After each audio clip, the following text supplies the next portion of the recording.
O que nós mais queremos é o que nós vamos buscar e pode ter certeza aí, como dar o nosso melhor, se for a vontade de Deus, vamos ganhar. Perfect. É isso aí. Thanks so much, guys, and I wish you the best of luck in tomorrow's matches. Thank you. Thanks. Segue fluxo. Vapo. Vapo. Let's do something really fun. Then we are moving to the part who is most likely to. In this part, players are given a prompt and has to choose a team member that is most applicable to it. Then first, give the wrong direction during a gunfight. What would you guys use a vehicle to get kills in game? Will you do that? ใครหรอไม่มีไม่รู้อ่ะไม่มีอ่ะ Fall to the blue zone. ไม่มีอ่ะ Maybe. Have a difficult time choosing which weapon to use. ไม่มีอ่ะหยิบอะไรได้ก็ใช้ไปก่อน yeah Pro players. Nice. Never end on a loss. อ๋อ We all ทีม ทุกคนOkay. Take the most time to loot. ไม่มีอ่ะเดี๋ยวนี้ Maybe. ปาไว้ Accidentally lock his phone while playing. เนมเล็ด Nimlet? yeah ทำไม ก็เล่นอยู่แล้วปุ๊บ Let's move on to the next game. Who's most likely to, let's talk about quem é mais provável de. I will give you guys some options and you can say one of your team's mate name. Maybe number 9, Haoni, General, Prox, okay? Okay. Who's mostly likely to try a weird combination of weapon when playing Free Fire? É só do nosso time ou... Só do time de você. Ah, ok. Nossa, posso falar que é o coach? Coach? O coach é o mais possível de fazer essas combinações malucas aí. Porque ele pega uma coisa na mente ali, ó, já era, só ele... Já é. Até dar certo ele vai lá. É, então, só ele testando. Such a great answer. The coach, none of the players. Coach. Okay. Next one. Who's mostly likely to give the wrong direction during a gunfight? Raoni. É ele. Tá até querendo rir. Ele é mais provável. Not overthinking, Ele é nem mais pensou. provável. Ele ia rir porque era verdade. É porque eu sou muito trembado, eu vou ruxar aqui. Aí tá errado, né? Às vezes o nosso time sofre de dislexia. Não, tem cara na direita e o povo atirando pra esquerda. E o cara na esquerda lá, atirando lá. Não, na direita. E todo mundo atirando na esquerda ali, ó. Do you Eu. agree? Você concorda? Concordo, sempre é eu. Nerf or buff for Raoni? Buff. Nerf. Tem que nerfar, ele é muito bom. Tem que nerfar. Então tá bom, Nerf. Vamos lá, próximo. Who's most likely to use a vehicle to get kills in game? Nossa, eu sou maluco de carro. É uma competição boa, tá? É uma competição boa, mas acho que tá entre eu e o Raoni aqui, ó. Eu não falo nada, mas eu só fico pensando aqui. Nossa, aquela aqui é minha, aquela aqui é minha. Both of you? Os dois? Os dois? Tá certo. Okay, both of them. Okay. Who's mostly likely to charge into battle without thinking? Eu sei quem. Eu sei também? No 3. 1, 2, 3, Prox. Eu pensei que ia ser eu. Oxe, por que você? Mas tem hora que eu tô sozinho, eu quase Então pulo você também. não sabe quem é. He said Você. Prox. Ah, but lembrei. He thought it was himself. Prox. Prox. Por causa da final do Mundial, que ele viu 3 caras ruxando sozinho. As pessoas com a peito de aço. That's triggering. Tá ficando fraco o Prox. Aí, ó. Next one. Who's mostly likely to fall to the blue zone? Você. Com certeza. Mano, não jogo sem minhas Alpes. Why? Por quê? Porque é muito roubada, não tem como. Alp De dependente. carapina, eu já não tenho sense. You Aí need tem a que ser uma double pizinha. sniper. Você precisa de uma double sniper aí. Com certeza. Com certeza. Ok. Next one. Who's mostly likely to have a difficult time choosing which weapon to use? Não sei se tem isso no nosso time. Acho que Porque é muito acho que meta, não tem né? muito assim. Mas eu chutaria que o Prox também. Às vezes ele joga muito de Bisão, às vezes joga muito de Trogon. É, se fosse nesse caso, seria o Prox. Meio indeciso. Aí tem hora que eu tô com frente com essa arma, vai ser Mas ele essa arma. Aí amassa com as duas, então fazer o quê, né? É mais fácil pegar as duas, um em cada falando lote bem do saindo Prox? matando.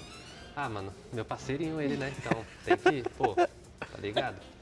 meu parceirinho. Ok. Who's mostly likely to take the most time to loot? Eu acho. E aí, Raul?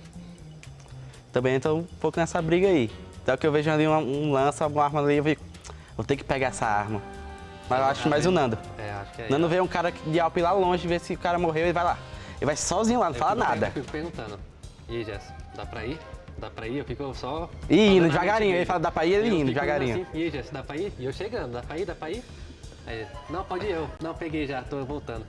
Fun fact: so far they never said the name of the captains. Are you guys afraid of your captain's team? Não, é porque, mano, ele, tipo, ele é equilibrado. Ele é equilibrado, ele, tipo, não tem muito e não tem pouco. Ele tá sempre no meio, tá no equilíbrio. Tá bom. Who's most likely to have an excuse every time he goes down? Até eu ia falar meu nome aí. O Raoni ganha essa briga disparada. Olha, passa a câmera e fala, Raoni. Raonizinho. Great, awesome, guys. Thank you so much for being here. I wish you the best of luck in tomorrow games. Muito obrigada por vocês estarem aqui. E eu espero que vocês tenham uma ótima sorte amanhã no jogo de vocês. Amém. Amém. Amém. Amém. Go Miners. Thank you guys. Thank you. Você gostaria de jogar um joguinho comigo, Iago? Vamos embora, né? Fazer aí um combo de armas, assim, um tanto quanto, assim, fora da caixinha. Tipo, pegou 2 snipers. No caso, entre nós dois só, no caso, né? Não, do time todo. Pode falar o nome do time todo. Mano, o Cauã. É o Cauã. O Cauã. Do nada bate umas doideiras nele. Não, vou jogar de double up também. The Captain Team goes crazy. Do nada a gente tá com Do nada, é. 2 suportes? do nada. Oh my heavens. Ok. Quem é mais provável de dar uma call errada aí durante uma trocação? O Drax. O Drax. É muito relativo O Drax. isso, não. Tá um tiro, fica, tá um tiro, e não fica. É pra dar confiança pro time, é diferente. Não é call errada. Quem é mais provável de usar o veículo pra garantir aquelas killzinhas? Acho que mais eu e o Lost por aí. Por causa que a gente pode encostar, sei lá. Os rushadão, os rush é Lost e Drax mesmo. Acho que é mais eu e o Lost mesmo. Ok. Pra garantir umas killzinhas com uns carros. E quem é que vai assim, rushando sem pensar, tá nem aí pro time, só vai deixar todo mundo pra fora, tá nem aí? Esse aqui. Não tem jeito, aí eu não Tá posso numa negar. troca do nada. Tropa, muitos caras comigo. Se enfia no meio de todo mundo. E vocês vão salvar? Não posso negar. Tem que ir, né? Aí tem que dar a vida pelo cria, né? E depois? Aí depois... Não, depois se deu tudo certo, tá tudo bem. Mas Mas se se o deu 8 errado- deu, aí lascou. Aí lascou tudo. Fun. Quem é mais provável de ir direto pra Zona Azul? Iago. Eu. Double bite, não tem como. Double sniper é muito bom. É as armas que ele gosta, né? Quem é mais provável de ter dificuldade em escolher qual arma quer usar? Mano, é eu ou vocês. Porque tem muito sniper e tem muita arma de vídeo pra vocês. Não, acho que sou eu mesmo. Acho que é tu, pô. Você é indeciso? Sim. Quem é mais provável de levar mais tempo luteando? Iago. Eu. O cara é doido por loot. Não tem como, tem que ficar forte, né? Pra poder correr da partida, tem que Pô, estar tu não bem de consegue loot. decidir a arma que tu quer. Você ainda cai na Zona Azul. E aí você também demora mais tempo pra lutear? É foda, O cara né? gosta de lutear, fazer o quê, né? Quem é mais provável de bloquear o telefone na hora que tá jogando? Apertar o botãozinho lá e bloquear, e aí sair do jogo. Não, acho que eu já. Pelo jeito que eu jogo, Deixa eu ver o tamanho dessa mão aí.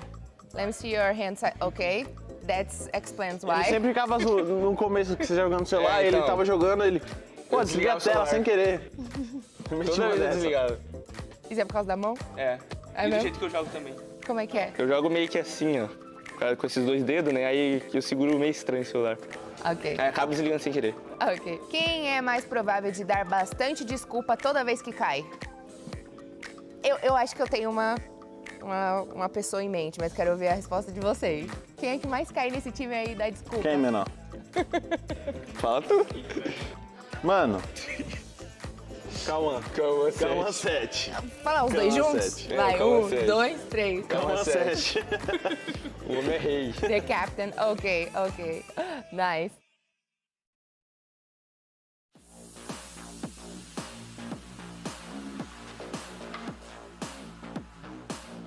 Uy, yo creo que Justin.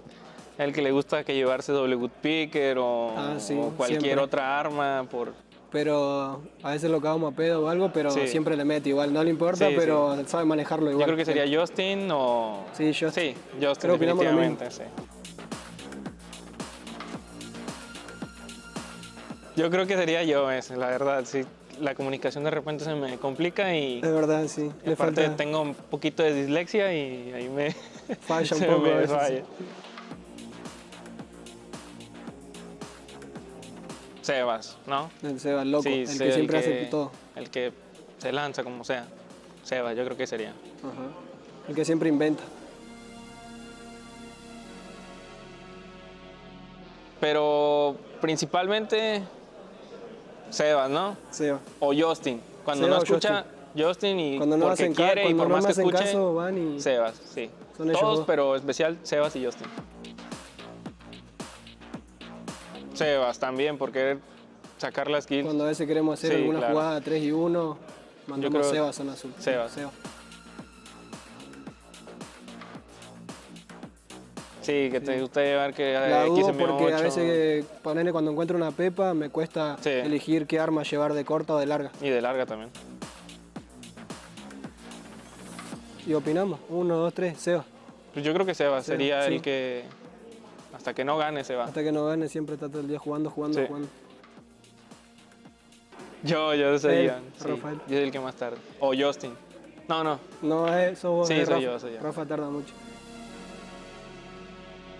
Creo que a Pues- todos nos pasó, Pues a pero todos nos ha pasado alguna vez, pero en sí a todos. que pase muy seguido no. No, que no, nos pase se da. muy seguido, pero a todos nos habrá pasado alguna vez. Yo Rafa. creo que yo. Sí, soy el que más se excusa. Pero también el que más cosas le pasan, entonces soy yo. Sí, la verdad.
You ever wondered how a Hollywood movie is shot? On a Sony. You review it on a Sony. And how do you make that sound epic? You record it on a Sony. Lunch break on a Sony. So why wouldn't you watch it on a Bravia by Sony?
Welcome back, ladies and gentlemen, to the Free Fire Esports World Cup 2024. My name is the 7GG alongside Carol Bombshell. And Carol, we're in a bit of a hurry because today is Point Rush Day.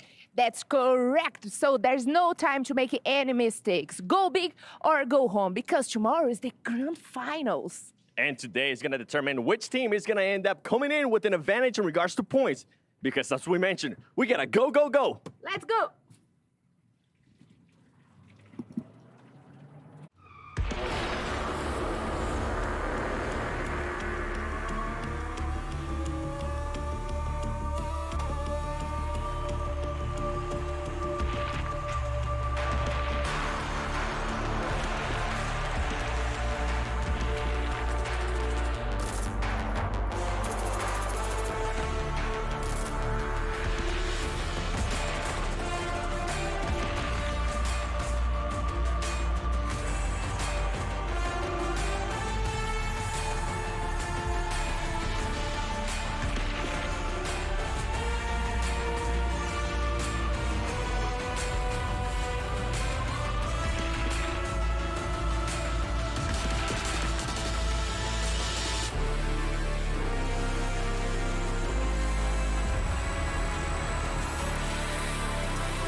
Survivors, welcome back to the Free Fire Esports World Cup. We started the competition with 18 teams, and now we are down to our top 12. 6 teams have had their dreams crushed here in Riyadh, their keys in the hydraulic press, and with that, we have our top 12. It's Point Rush Day. We're getting ready for the grand finals. And you know what that means? We're getting ready to crown our champion. But before we do Point Rush today, I do need to welcome my wonderful analysts because this trophy is what everyone is aiming for. And to reach that, you're going to have to play at the pinnacle of Free Fire. But we must welcome my wonderful analysts. Please welcome these 3 wonderful gentlemen. I have Sir Cloud, I have Neptune, and Hauler. Gentlemen, welcome to the stage. It's amazing to see you again. At that start, these boys are ready to go just like our players. I love you guys. You're great. How are you feeling? Feeling great, feel excited right now, especially that we have our top 12 from the knockout stage and they're ready to get the head start points. But I'm feeling that it might not be the same as what we've seen for the knockout stage. They might not be giving it all. Well, I would disagree with that. We have seen hearts broken from the group stage by the tiebreaker, so every point matters. Every point matters. I mean, we saw that tiebreaker. It was very close, but going into this one, we're down to the 4 countries, and we're going to see who actually is going to get that head start going into the finals. That head start is massive as well. So some people might think 8 points for first place. Like, what does that really mean? It's grand finals, folks. You need every point is going to make that journey to first place a little bit easier. But to kick things off, let's have a quick look at our tournament format today, just so you guys know where we are at in the competition. So we finished up knockouts yesterday, as we unfortunately had to say goodbye to 6 teams. 6 keys have been crushed. And with our remaining 12 teams, with Point Rush Day, Neptune, how does this work for people that might not follow the Free Fire scene? Well, this is where they get a few more points that they can use or that can add up from the beginning of the grand final. So it would help them, especially if they are not doing well based on experience on the knockout stage. Yeah. Now we do also have our point system as well. So if you guys are a little bit confused, you might be new to Free Fire, this is how you secure your points for the competition. So our general point system per round, mosey on over to the left-hand side. Teams that secure first place per round will be getting 12 placement points. These points are simply your placements depending on how you end your round. Unfortunately, bottom 2 per round are going to take home no placement points at all. However, there are elimination points, and every elimination that your team gets will be securing that 1 point for your team. And for Point Rush, depending on where you place in your matches for the remaining of today, these are how many points you're going to start off with in the grand finals tomorrow. Again, extremely important because we don't know how these games are going to happen tomorrow. We don't know if it's going to be our top dogs or maybe an underdog slipping in through the shadows and swiping away that first place. We truly don't know until those games begin, Holo. Yeah, definitely. And it's one of those situations where, you want to get the best foot forward, especially going into the grand finals. So scoring as highly today is the most important thing. Yeah, so again, you don't want hearts to be shattered because the prize pool is big. The prize pool is massive. So let's take a look at the prize pool very quickly so we know what the teams are competing for. It's not just the trophy, but also a lion's share of that prize pool. So at this point of time, we already have teams slotted in from 13th to 18th place. Unfortunately, we had to say goodbye to 6 teams. However, 1st to 12th, all of these spots are open. We have not locked in any teams yet, but we will be finding out their final placements tomorrow. But for first place, $300,000. I mean, you get the lion's share. That's what you're aiming for, gentlemen. Yeah, definitely. I mean, this will help the organization, will help the team as well to grab a few more, any upgrades, anything that they would need to be better each match, each tournament overall. Before we start Point Rush, however, folks, we do have a quick recap of what happened on day number 3. So let's have a look just so you guys know where we are at here at the Esports World Cup.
And here are our overall rankings for our knockout stage. So as you can see, our top 12 teams, we have Loud, Boram, Team Falcons, AG Global, EVOS Esports, RRQ, Twisted Minds, Team Solid, P Esports, Netshoes Miners, Gaming Gladiators, and Fluxo. And unfortunately for everyone from 13th place onwards, they will not be competing today. They will be sitting in the audience stands with our remaining audience members. Now, these rankings now mean nothing. It's basically saying these teams, they have made it into the grand finals. You are not getting extra placement points. You don't get anything. We have a fresh reset for our top 12 teams. Neptune, are there any teams that we kind of saw yesterday making it through? And actually, before we have a look at that, just a quick look here, folks. These are some of the keys that have already been crushed. We see Falcons holding onto one of the other team's keys.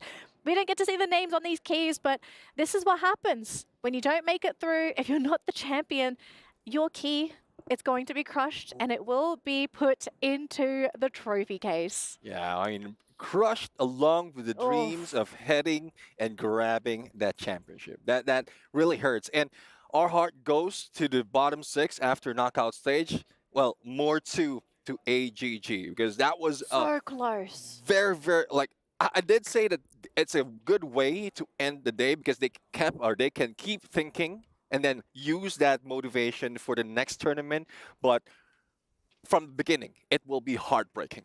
Yeah, it was hard to watch for Radar Esports and Hotshot Esports as well. They could not do anything about their points in the final day because they were done with their games and they had to sit back home, watch the game and just pray that they still go through. But then again, the points weren't enough. Yeah, and there's that saying where you win or you learn, and we saw a lot of learning. These 6 teams are going to go back home. They're going to, again, just watch the VODs and then learn, like basically find out their mistakes. Hopefully this is going to be something that pushes them forward in their esports career. But we actually have our top 5 plays ready. So let's have a look and see what were our top 5 plays yesterday in the knockout stage.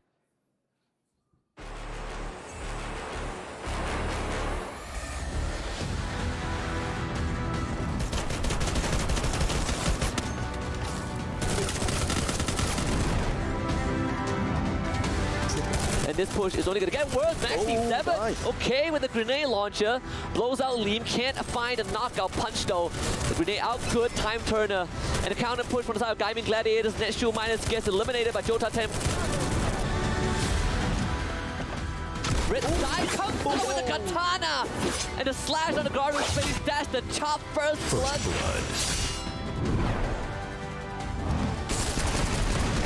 Gaming Gladiators going for the booyah. They drop 1, they drop 2, but they lose left. ADG still trying to do the impossible. AG's out. AGG's still alive.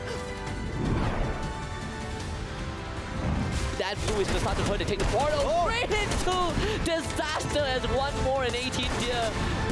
Waiting, 18 deer pulling it up again. Run and fight the reload, 18 deer. Very rarely do we see one player hogging the spotlight. This man is named 18D. I think this man has had 3 highlights over the course of the competition so far. And he's probably had some of the most exciting Booyah moments, Cloud.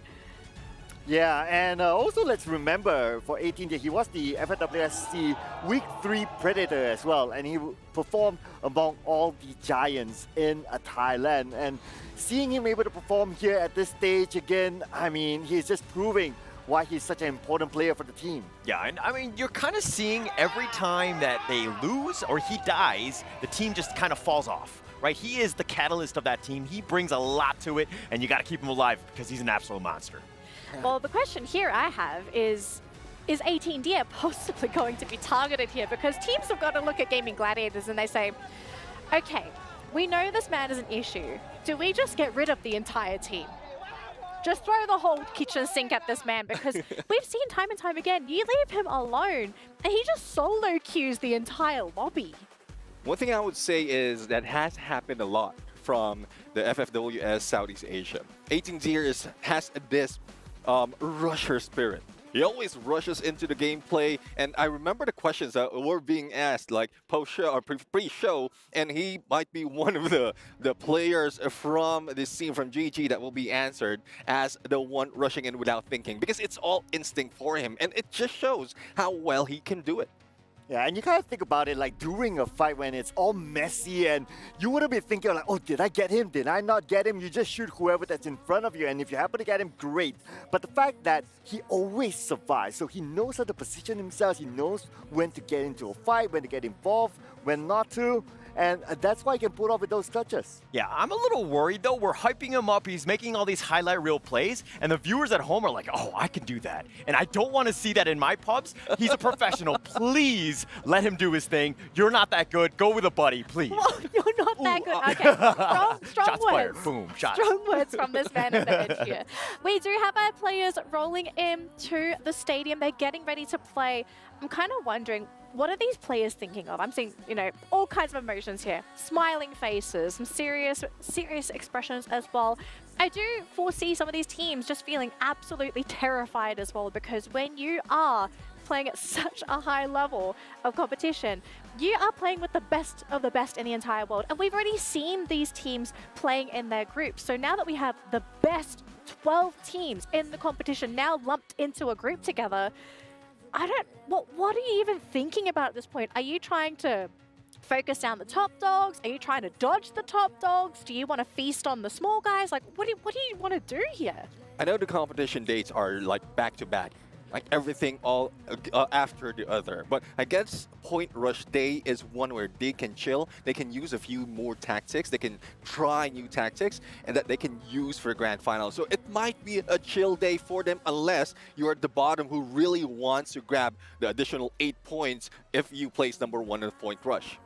Yeah, as someone who has managed a team, I can say that focus on yourself. That is going to be most important here. Just like how we're going to focus on these maps. Yep, so it's going to be the standard map rotations here, no changes at all, minus the question mark there, the random map in slot number 6. Very big question. I think a lot of teams are kind of wondering here, but Bermuda, I mean, this is a great way to start the day here, a map that everyone is comfortable with, but Neptune, I see you are a man of culture, a man of numbers, a man of stats. I love asking you these kinds of questions.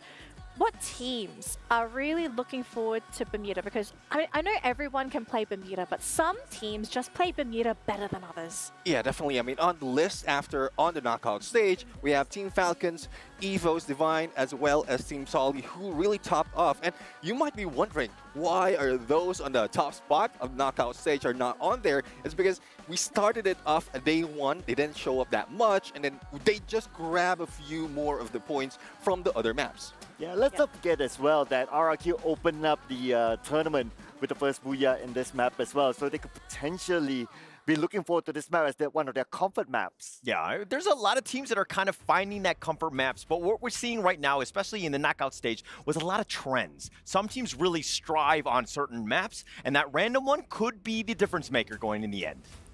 Now, to all of our viewers as well at home, if you haven't already, submit your predictions because we'd love to hear who you think is going to take the trophy, who will be our champion. Head on over to stcplay.gg to submit your predictions. We want to hear your thoughts. We kind of have some predictions, but do we want to share them again for anyone that might be a little bit late to the party? I feel like I kind of have to share mine because I haven't really had an opinion. When I came in, I thought Fluxo was going to take everything, but I'm on the fence now. I don't know if this team is going to be able to do it. Neptune, has your prediction changed thus far? It hasn't. It's still the same. Like, it's Buriram United, Team Falcons. Both teams showed up early on, and Team Solid. The moment they got introduced into the knockout stage, they were on point. They're not really worrying compared to what Fluxo did. But there's still hope for Fluxo, though, so don't worry. Well, as a man of culture, I'm sticking to my guns. Ladies and gentlemen. I predict that Falcons above Buriram. Buriram's still there, but then again, Falcons above Buriram from day 1, so I'm still sticking to my guns. Okay. I went with Buriram first. I think that they're the most solid team here. Leading into the second team, which is, of course, Team Solid. They didn't have the greatest knockout stage, but I think they still have a lot of potential. They haven't really opened that. But to your point, Danny, you picked Fluxo, and I think it's a great pick. There are 3 members of Magic Stars that won, again, the FFWS last year, 2023, so it makes a lot of sense. They just haven't performed. Maybe they're hiding strats. We never know. But speaking of Fluxo, I think this is a really great time to sort of talk about this team because I think there are now a lot of question marks about this team. Can Fluxo pull it off? Because we know this is a very accomplished team. It's individually, the players are extremely skilled. But from what we have seen already, this team barely made it to Point Rush. They actually made it through based on tiebreaker rules. And if you guys don't know how tiebreakers work, in the case of Fluxo, they were tied for points in 12th place, but they made it through because they had more eliminations. So after seeing them scrape on by, is this where we see the team step up? Like, what are we kind of feeling here for Fluxo? Well, I think they learned a lesson. I'm not quite sure if it's something that they intend to do, like day #1 is just slow, and then they tried on day #3. But right now, I think head on, start in the game of Grand Finals or even Point Rush, they will be grabbing as much point as possible because, as Holler mentioned, I mean, 3 players coming from one of the World Series championships. All right, looks like we do have an interview lined up with Fluxo, so let's see what the players have to say before we kick things off today at the Free Fire Esports World Cup. Welcome back, ladies and gentlemen, to the Free Fire Esports World Cup 2024 on what's going to be Point Rush Day. My name is the 7WG, alongside Carol Bombshell, and none other than Gio from Fluxo Esports, a team that was barely able to qualify to right now the weekend. How are you guys feeling after such a nail-biter day yesterday? Como vocês estão se sentindo depois das partidas de ontem terem sido muito difíceis, especialmente a última que vocês estavam assim para se classificar? Eu acho que na hora foi uma mistura de muitas emoções negativas, porque a gente nunca passou por essa situação de ter que brigar para classificar. A gente sempre estava brigando ali pelo topo, e tá nessa disputa aí para conseguir essa vaga foi uma sensação, tipo, o coração acelerando, a torcida lá, tipo, agoniada, a gente esperando tabela, tendo que depender de desempate. Então acho que na hora foi uma sensação muito ruim, mas deu um alívio, porque a gente sabe que a gente pode muito mais e a gente vai melhorar 500% para esse dia de Point Rush, essa final, e tentar trazer o título para o Brasil novamente. They felt like they were in a roller coaster of emotions because they were always fighting to be on the top one, especially because they are Free Fire World Series champions. And right now they felt like, okay, we cannot be like, we cannot be in the bottom. We should definitely keep it up and step it up with our games because we came here to win. And that's what a lot of people are expecting. I was even expecting that. So with that said, you guys are one of the favorite teams to win this whole event. Are you guys still feeling like you can definitely come out with the win? Vocês, com certeza, são um dos times que tem mais expectativas para vencer esse campeonato, porque são os campeões mundiais. Você acha que vocês ainda têm chances de vencer? Eu acho que sim, querendo ou não, é uma final, ainda mais tendo essa pontuação bônus. São 2 dias de preparação, um dia de preparação, na verdade, para o grande dia. E eu acho que é um dia que quem acordar melhor vai conseguir esse título, porque são 12 times que brigaram muito, são 12 times que têm muito potencial, então acho que qualquer um pode sair com a vitória. Mas acho sim que a gente tem esse favoritismo, tanto por ser os atuais campeões.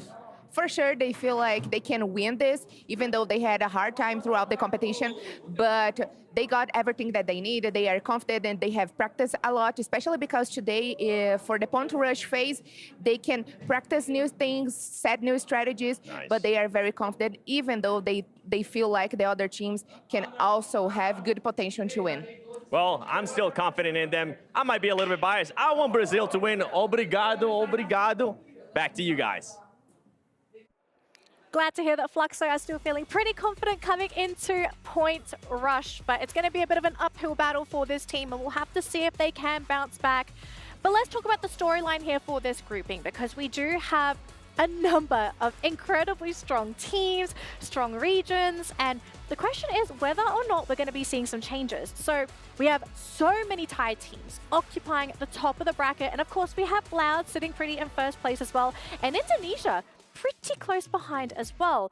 Are we going to see this dynamic change coming into Point Rush?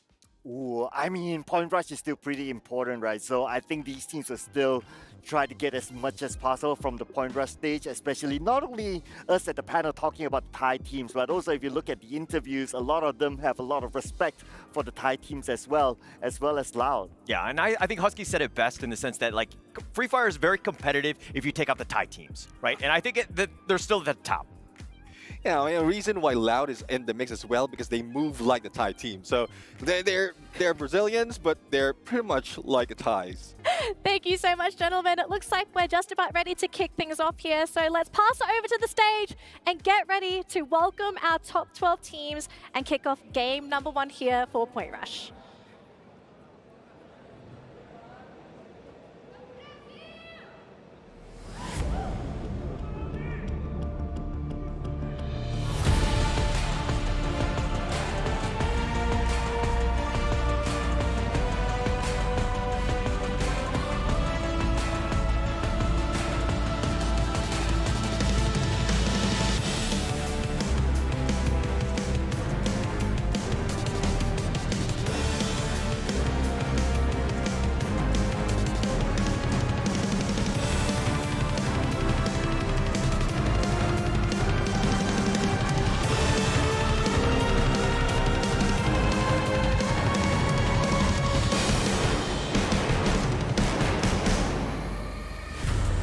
After an intense 3-day group stage, our 12 Free Fire finalists have been decided here at EWC. We said goodbye to 6 teams as both their dreams and their keys have been crushed right here on this stage. Ladies and gentlemen, welcome back to Free Fire at EWC. We are your hosts, Yoso, and here's our amazing new launch today. With eliminations behind us, we now look to find out which squad is going to be the best of the best. Absolutely, and today, though, is all about speed and determination, where our finalists can gather bonus points to help them out in their run, starting off in tomorrow's grand final. But since we're talking about our players, how about we introduce them to our stage? Yes, and let's go. Moving on to our first team from Vietnam. They are Don't Cry, Nero, LBT, and Hoang An. Welcome, P Esports!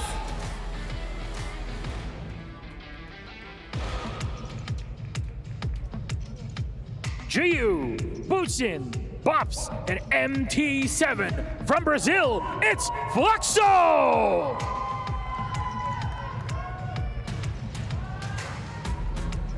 From Brazil, Tattoo, Nick, Trabi, and Guasha.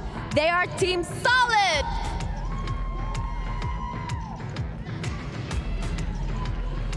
From Brazil, Nando, General, Taune, and Prox. They are Netshoes Miners!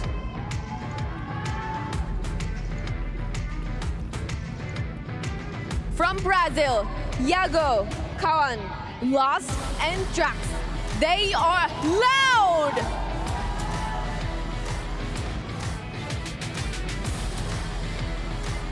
From Thailand, Du, Cypher, Caramel, and Stop. Please welcome AG Global!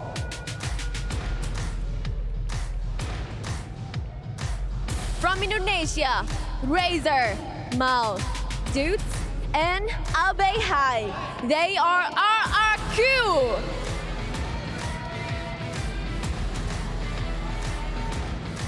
From Thailand, Puna, Wasana, Jonah, and Moshi. They are Buriram United Esports!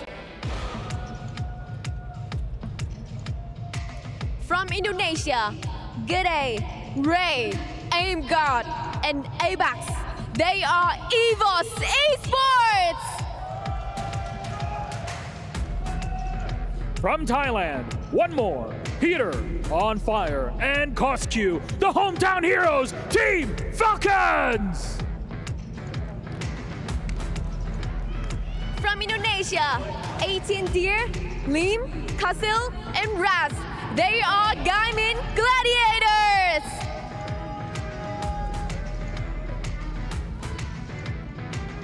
And last but not least, Sming, Naples, Diamond, and Exposi. They are Twisted Minds!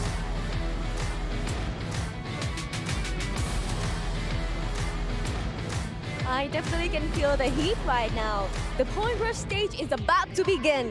And the question for today is, who is consistent enough to earn those handful points? It's very important today, Yunso, to gather those points. You thought outside was hot, it is even hotter in here. So how about we find out who those teams will be? We'll give it back to our casters to kick off game number 1. Thank you, Milos. Thank you, Yunso. Ladies and gentlemen, boys and girls, my name is AJ. I'm the Mustacho down here with the one and only Husky, your casters for the first 3 games, and it is going to be an exciting day. Yes, it's Point Rush, but it's also the day of research for those who really like to study hard. Absolutely. We've seen a bit of a roster change, and it's only just BRU, right? Finally fielding Funa after the knockout stage is done and dusted. We have witnessed poetry in motion, and now my attention is set on one and one team only, Fluxo.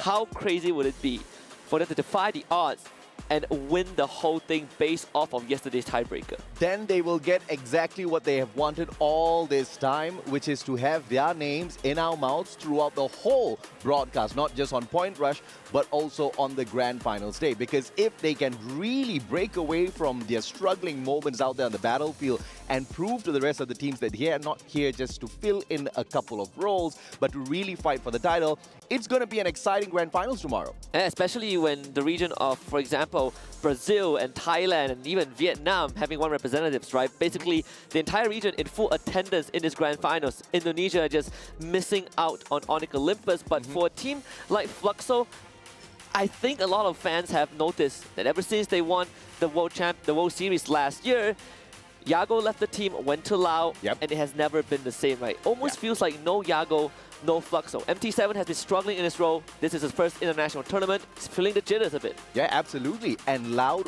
with Yago just seems like they may just be our new world champions. But before we bring it there, we want to see if or not they can conquer EWC. Thus far, they've managed to conquer the group stage. But there is also a couple of teams that are kind of holding themselves back, right? Team Falcons, I don't know what's up with them, but on day 1 of performance, technically day 2, they didn't go all out. Their performance yesterday almost tripled the number of points of what they showed up with on day 2. Yeah, absolutely, right? There are teams that really stepped up from their their first day of knockout stage, and there are teams that went for a nosedive. Twisted Mind, for example. Incredible day 1 performance, and the day after that, they completely went down on the spiral. So hopefully, it's just kind of a speed bump in the journey towards the grand finals. At the end of the day, what matters is tomorrow, right? Today gives you a bit of a head start, but if you win tomorrow, you not only get the Covenant title of EWC champion, you also get a direct slot to FFWS Global, which is happening in Rio de Janeiro end of the year. Absolutely. And of course, if Loud wins this, they obviously get to be a little bit more loud on their home turf. If one of the Thai teams win it, then obviously, you know, they bring in a little bit of extra buff with them when they move on into Rio de Janeiro. Now, here's the biggest question. Are we going to see a huge switch in playstyle coming through from Buriram United Esports? Because they just took Get High out of the roster. They threw in Funa. And the last time we checked in, Funa is a guy that does not think. He just runs on out there. He shoots up a couple of players. He lays up bodies all around and picks up massive numbers of points. And he's not even the deadliest player on the roster. Absolutely, right? When you look at BRU as a team in general, I said this a couple of times, every single one of those players is a team on their own, right? One-man armada. There's this commercial in my head that I've been replaying the entire time. Have you ever wondered how hard it is to deal with Wasana? Do you want to know how hard it is to deal with 2 Wasanas? Introducing Funa to the roster. Absolutely. And of course, when we were, tuning into FFWSC Spring, Funa made a bunch of mistakes in the early parts of the competition. Oh, yes. And I had, great questions, right? Because this guy just kept rushing at his opponents, kept giving it away for Buriram. Buriram really suffered. But the bounce back was just phenomenal, not just from the team, but from himself, right? Funa just showed up out of nowhere from missing so many of those shots to absolutely conquering, demolishing squads out there on the battlefield. And to bring him out on Point Rush, not even in the group stage, this team's up to something. In less than 2 weeks, it overtook what Wasana did in 4 weeks. So that's a crazy performance. But then you have the sole representatives of Vietnam, which is PE Sports, right? They had a pretty decent finish by the end of their knockout stage run. I think they were placed 6th. And then after yesterday, they were placed 9th. Not too shabby. At least they still made it to top 12. But it does make me wonder, how is PE Sports going to survive this environment? Yeah, I'm not too concerned about PE Sports because this is the kind of team that doesn't perform until they're forced to perform, right? We saw that in the group stage of FFWSC as well. You would have not thought that they would end up in the top 3, but then they did exactly that. They came in 2nd and absolutely shocked the world. I did not know PE Sports had that sort of a fight in them. I think this is also a breath of fresh air for the Vietnamese scene in general, right? We've been so used to Team Flash, for example, but it always felt like a disappointment every time they stepped onto the biggest stage. Maybe PE Sports can change that narrative, same as how Team Solid and Netshoe Miners are here to change the narrative for the rest of Brazil. People talk about Lau and Fluxo so often, and these 2 teams are here to prove that they can also stand toe-to-toe with the best. Yeah, PE Sports just got sick and tired of Flash just throwing away those opportunities, not qualifying for the finals from the group stages, and they said, you know what, we'll just do it on our own, and I'm really happy to see the growth of these players out there on the battlefield. But of course, we also have to talk about the team that has got so much of support out there at that STC arena, Team Falcons. They have been phenomenal. They have been explosive. In FFWSC, they showed us exactly what they're capable of, the element of surprise. And that element of surprise could just be pulled out once again. Not today. I'm expecting to see that tomorrow. Yeah, they have been really tearing up a storm, right? Again, day 2 when they debuted on their first 6 rounds, wasn't really the best. 50 plus points. And then day 3, they almost tripled that. Cosq finally coming online, Awaken with their Grenadier performance. So hopefully today it's going to be a lot more exciting because Game 1 is about to kick off as we head into Bermuda. It's the map where everything started for the game of Free Fire. And the flight path from Carradine all the way down to Rim Nam Village. Ladies and gentlemen, boys and girls, we are going to be guaranteed some hot drops. Absolutely. And I want to see how Fluxo bounce back. I want to see how Gaming Gladiators bounce back, because they didn't have an easy way coming into top 12 as well, right? Only getting 1 extra point compared to Fluxo. But with this flight path, hot drops feels inevitable. Oh yeah, absolutely, man. Now Fluxo, first ones out of the flight into Cape Town. In fact, spreading out throughout Cape Town as well as Carradine. They've got 2 different areas to go in here and loot up. But early drops coming on through. You have Team Solid going up against Buriram United at peak. I feel like we've seen this multiple times, even from Mobile Masters until now. These 2 teams love peak. And Team Solid rematch, bro, from day one. Absolutely. Team Solid is the only team that will constantly do this because they are that confident they could beat Buriram. And the question is whether or not Buriram is going to turn their fate around. Team Solid seems to be backing away from Buriram for the time being, focusing on that loot first. It is a 50-50. When you do take a hot drop like this, you never know what weapon you're going to get. And this is exactly what we saw on that day one. Solid backed away, Buriram rotated away. This was exactly where that showdown happened. And right after Team Solid managed to pick up all of the loot that they were looking for, they got those guns, they went in there for the snuff. Team Loud, on the other hand, a little bit of trouble here. Kawan down already, but they did manage to trade out Proc 7. I mean, it's still a 1-for-2. Not that worth for Loud, losing Kawan and Yago in the same span, and there's not really much space for them to work with. They rotate out of Catalyst. There were not much, no vending machine, so Yago has to go to the graveyard. At least, well, Lost getting their revive in the meantime, but BRU and Team Solid, so disciplined in their approach. Absolutely, man, and I'm a little worried for Buriram here, because we saw how that slow and steady pace for Team Solid just got them that solid victory over them on the day one of the group stages. Nobody expected Buriram to get snuffed out in that way. Starting things off with a decent grenade. Jonah responds with a cluster of his own. Moshi, Wasana, they move on in for the ambush. The backup is there from Jonah as well. Bison in hand as Moshi awaits. But Team Solid responds with the grenades, forcing them away once again. Very, very good peel from Team Solid, making sure that they don't let BRU dictate the pace of the fight. But now it's Team Solid's turn to go on the offense. BRU, they're all around the corner, sticking together. Nick 7 to be gunned down by Jonah, and BRU finds the opportunity for Tatu 13 with the backup. Good glue wall from BRU to separate the battlefield as Jonah finds the first elimination of this fight. Yeah, many Mag 7s out there on the battlefield being used. The Drogon not in action just yet. Waka has got a medkit to work with. Tatu, full health, he can engage, but needs to wait for Trap 7 as well. It's all about the timing and recovery here for Team Solid, and they do not want to take a lot of risks. They back away for the time being. I love the decision for Team Solid, noticing when it's appropriate to call it quits, but they still need to break by distance. So Guasha already down. Jonah not relenting on his pursuit. The rest of BRU wants to make a statement once and for all that peak belongs to BRU. Well, it's just point rush, so if they fail today, they can try again tomorrow.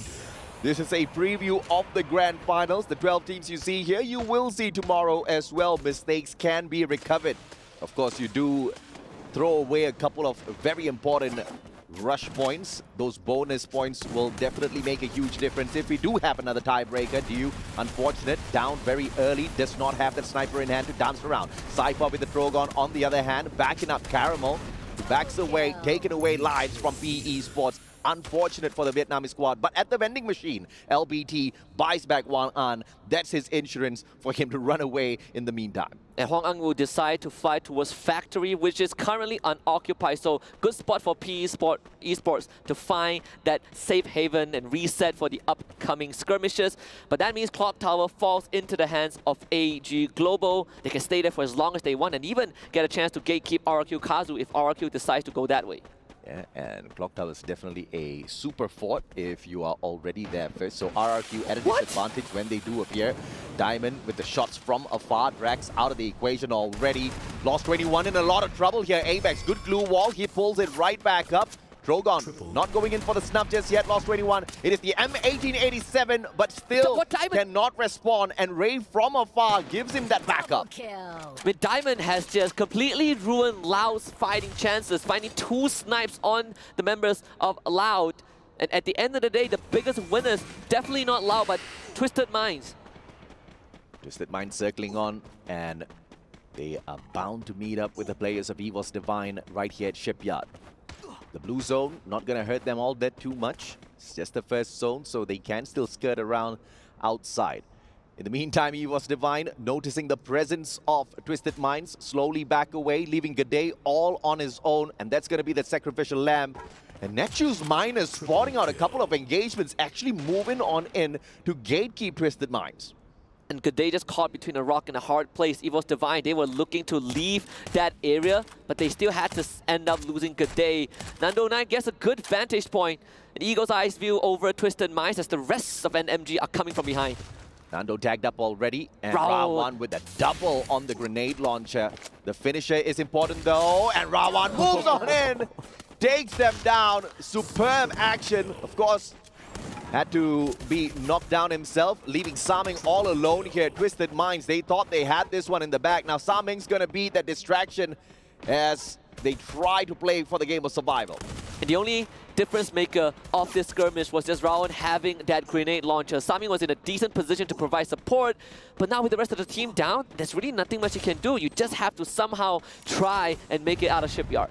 How do you get the revive? Jump pad saves the day, gets tagged up from the back. Do they go in for the rush? A sliver of health left on Saming. 400 coins in hand, medkits first. He plays it safe. With his eyes right behind him, he knows exactly what's happening. One player, two players, uh-oh. This is about to be the end for Twisted Minds. If Saming does not find a couple of extra coins to buy back at least one player, this is all over for game one for them. And we see a 1v3 clutch from Saming. Retired him. Well, no choice. No chance at all. Round 7, single-handedly wiping out Twisted Minds.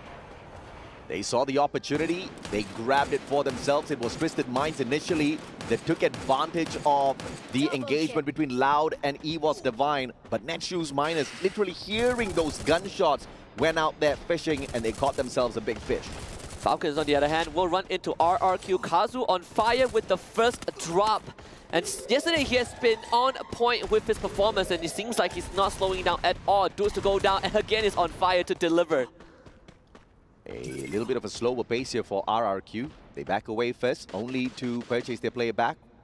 That's that insurance policy in case things do go a tad bit sour here, as Falcons slowly circle around looking for a Beihai, the final player who's been left behind as distraction, as the rest of the players from the side of RRQ back away from this compound. On fire still hasn't spotted anyone just yet, but it's just a matter of time. One of my personal MVPs of Team Falcons and Beihai. He's probably going to make it out of this, right? There's a vending machine in front of him, so if he just be a bit more patient, he might get his whole team back. Gaming Gladiators will have to face up against Fluxo, the bottom two teams at the end of the knockout stage, at least when we talk about top 12.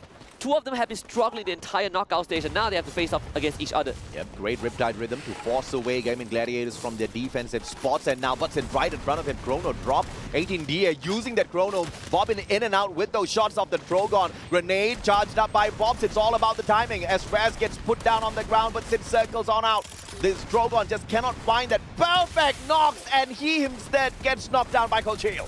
Yeah, actually a pickup onto Butson. Jiu taking that risk. 18 Deer will eliminate Butson. Bobs also goes down on the ground, and Jiu is just on paramedic mission while also having to deal with the rest of Gaming Gladiators. They finally took out 18 Deer, the star boy of the Indonesian squad. Jiu around the corner finds Kuchil. Fluxo might have a chance. Jiu does not land the finishing blow. MT7 on top of this bridge could not find the angle to provide support. Takes the portal. Actually decides against it. Okay, I thought he was literally going to get right into the battle. He Wait, does. he's here. He's going in for the pickup onto Jiu. He does have that good glue wall. Leem circles around. Another glue wall from MT7, and he responds with a VSS. Now it's a 2v1. The tables have been turned. Gaming Gladiators in a lot of trouble. Only one left for GG. And this is going to be a tough spot to be in. Leem, he has also been one of those players that you can rely on, but in this spot, there's a landmine in his hands. Yeah. Would they take the portal though? This could be the greatest player of all time. Raz is also still around, but for Fluxo, they're not going to take their chances. Too smart. Used the portal go, got out of there, pulled out a good glue wall, dropped a trip mine just in case someone pursues him, and gets the hell out of there so that the squad can stay alive for a little bit longer. Beihai, we spotted him earlier, managed to survive long enough, and surprises Yago, shutting him down. Of course, gets traded out, but 1 point nonetheless. Oh, that must have really felt bad. Felt really bad for Loud to go down like that, or at least to lose Yago in that fashion. But still, Loud's in the running. They just need to bring Yago back. And looking at the state of the game right now, we're past the 10-minute mark, so not much time left for Loud. But AG finds himself facing off against BRU. Funa down on the ground so early here. Jonah circles around, Bison in hand, but it's a 2v1. The backup is there. Wasana shows up in the nick of time. But now, as the final player, Wasana, can he 1v3? Answers no. And BRU falls in the hands of AG Global on top of this roof. New kill leader. In fact, 10 eliminations already. AG Global. Felt like we sidelined them a bit, right? Talking about Falcons, Twisted Mind, BRU. And AG wants to make a name for themselves as well. I mean, apart from the consistency out of Dew, we haven't really seen a lot of action from the side of AG Global. Caramel, of course, once in a while, he does give us a couple of plays to really scream about. But we haven't seen enough promise from them in the past to really bet on the squad. But that was a fantastic start of the day. 10 eliminations already. We just want to see if or not they can continue this in the next of the 5 games. Grab 7. Brazilian showdown right here. I mean, NMG and Team Solid both occupying a decent space. But it feels like Team Solid are the ones that goes on the aggressive 18. Deer brought back to life by his team and decides to mess with Guaksha. And that is going to put a spanner in the plans of Team Solid. Good play thus far from Solid, and that manages to push away Netshoes Miners. They don't really seem to be in a lot of action at this point of time, mainly because they want to conserve all of the utilities for that final battle. They're looking for those placement points. They know exactly how important all of that is going to be, because by the end of the day, they want to grab those 8 head start points for the grand finals. Raz in a very sticky situation, blue wall down, but he's got natural defense. I'm telling you, it's pretty hard if you're in the position of GG, right? You had to revive a lot of your teammates. Yeah. And right now, to get through, you have to either get rid of Team Solid, or you just pray that someone else does that. And even then, you have Netshoes Miners to work with. Pauline somehow finds an isolated Mao. So that's a free point for the Gladiators. Free indeed. And RRQ out as well in the 11th spot earlier. A little unfortunate as to how they started off this whole group stage, and now for Point Rush on the other hand, it's the exact opposite. One of the first few teams to get taken out of the equation. And it was 2 back-to-back Indonesian teams being eliminated, as it seems. Yeah, absolutely. But down to just 8 teams left. Still a bit too populated for my liking, and I'm sure the game would agree. Blue Zone is going to start closing in. A lot of teams on that west side though. Team Solid, Netshoes Miners, Team Falcons, one more getting a shot onto Yago as well, so La will be forced to join in. And Falcons, they are going in hard. Hard indeed. Peter down on the ground already. The Chrono is there, but on fire. Backs away. Drogon in hand. Tracked in by Drax. A double glue wall into the house. Beats Kawan on the opposite side. Still taken out. Amazing pincer by Loud. I'm telling you, that was a mission impossible by Team Falcons. The fact that they made that play is a show of confidence. Maybe Koskyu can bring it back for them, but not able to confirm that elimination spells impending doom. And now Koskyu thinks about going for that CQC, and even then it doesn't feel like it's workable. Loud, they are disengaging. Yep, one more outside the circle. He's going to take a lot of damage from the blue zone, and he catches up with Koskyu, but a little bit too late. Shut down. One more sprayed down by Drax, leaving Koskyu all alone, and he's going to take the blue damage. There's just no way in hell he circles on in. Does he have a portal goal? That's the biggest question at this point. I don't think he does. He does. He can use it, but he needs to get his health back, right? He needs to get his health back, and then to travel, you have Team Solid and Loud and PE Sports to go through. It's all about the timing now. Koskyu patching himself right back up, but Don't Cry says, no sir, please get out of our lobby. Loud, 7 eliminations, strong Riptide Rhythm, tears apart the defenses of Team Solid, and they get 1 more point off of them. Trapped behind the bunker. Kawan not stepping out of his defense just yet. PE Sports can put an end to Loud and their rotation, and they start taking those shots. It's a Riptide Rhythm. Narrow with those shots as well. Lost 21, a sliver of health, but they find the defense. Yeah, they both slip through past the open area. Lost will be brought back up, no problem. And Lao have found certain safe haven, but PE Sports amping it up. Oh my that is exactly what we want from this team.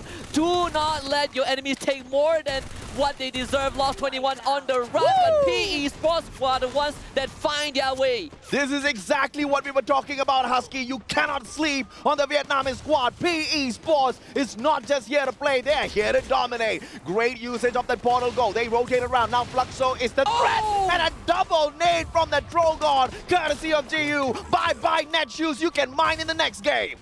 Absolute clinical performance from the two dark horses, Fluxo and PE Sports, making it into top 3, but can they overcome AG Global, the last bastion of Thailand in this round 1? AG, the team that wiped the floor with Buriram, Riptide Rhythm, will force PE Sports to find a reposition. Now puts them in the perfect distance to take the fight up against AG. They've got the vantage point as well. Glue wall melters all around them. Riptide Rhythm not needed just yet, but they're taking the fight straight up. That's the chrono, and that will block out a couple of defensive points. LBT on that left-hand side with the flank, but he can't seem to connect. 79 HP, a sliver of health, but he still stands. I mean, Fluxo have the best possible chance of winning this one. Bombs even let the grenade. Riptide Rhythm from afar. Fluxo cleaning up the battlefield, and this is what we call recovery. Fluxo with an absolute performance to get a booyah in round 1. Someone said we're not here to win the championship. We're gonna start the day off with a booyah. This is the craziest comeback that we have seen in the game of Free Fire for a long time. Fluxo is a champ on their own. In fact, they're the current reigning world champions. That's the world champion performance. Some teams, some people counted them out. I mean, even I was heartbroken before the tiebreaker was even presented. Oh yeah. And here they are telling people, reminding everyone else that they still have 3 out of the 4 world champions that was on that stage last year in Bangkok. And that is how they prove it, with a booyah in the opening round. And knowing the Brazilians, knowing how cheeky they are, they would probably say they planned that all along. Probably. Yeah, we planned to get into the tiebreaker. We knew we would slip through. It's a big risk, right? But you kind of win the gamble. I know Fluxo were very emotional yesterday, a lot of tears, but you know, it's how you pick yourself back up. And I think they did it so well in this game. They got a bit of the advantage with the final circle, but to get there was not easy. Yeah, and I think, of course, they kind of were a little lackadaisical with their approach in all of those matches during the group stage. I guess that confidence turned into a little bit of overconfidence, but they were blessed. They were blessed with the tiebreaker. Obviously, that blessing was not for free. They earned it through those eliminations, and that got them the ticket, and they're proving that they're not going to waste this chance. Yeah, it's all about maintaining that momentum. If Fluxo have already shown us that they can get off to such a great start, let's see if they can keep the vehicle running. We'll toss it back to the panel to see what they think. Thank you so much, Husky and AJ. What a game. I don't think anyone would have predicted that ending. Of all the teams, PE Sports, Fluxo, and AG. And for the team to get the booyah, Fluxo, the team that barely made it in Neptune. What the heck happened? Well, these are the instances wherein you get thinking, is the knockout stage part of their plan? They might have failed a little bit, thus the tiebreaker just in the edge, but like not really performing in day number 1, then day number 3, that's where they try to catch up. Yeah, that might be part of the plan, but this time around, there's no waiting anymore. They can't show up everything, and some of the teams right now, even Team Falcons, are making a lot of mistakes, especially in the drop that they did earlier against another team. Yeah, I'm not going to take away the credit from Fluxo, right? But like Falcons, even like Buriram, they had a lot of early fights. So that drained their utilities and that put them in a difficult situation throughout the entire match. Whereas for Fluxo, they waited for the right moment, especially at that final blow moment that we saw early on screen. They came in as a third party to finish up the game, but even though they came in towards the end, and we saw a lot of them at that moment, but they still managed to get at least 13 eliminations. I think that was a smart play as well, because if you just sat back and you let the competition eat each other up, you're missing out on eliminations. So Fluxo swooping in with all of those eliminations, securing them in game 1 today, 25 points. This is a fantastic comeback for this team, but AG Global also finishing the round with 19 points, tied with PE Sports.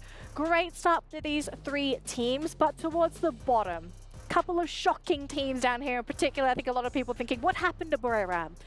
I think we kind of have to talk about this because a lot of us had expectations of Buriram. We thought this team was going to have a very consistent day, and game number 1, not quite happening here for this team. What really happened for some of our top performers? Because we did have expectations coming into the point rush today. Well, Broom United, after being like while they're engaging with AG Global, I think they're just taking it easy, trying a few things in mind. And AG Global, they understand that they need more. They need more to go to grand finals, because even from the knockout stages, they were struggling. They're trying to do their best to do a lot of more, and similar to what we're seeing Sir Cloud, trying to do his best to do a lot more with Kitty right here. I'm sorry, I'm a cat you? guy. Yeah. You're not allergic. No, I'm a cat guy. Okay, great. How Hold many on, cats do yes. you have? Yeah, I have 5 at home waiting for me. I'm glad to see one more here. It's okay, Kitty's on the panel. We're Yeah. gonna enjoy some time here.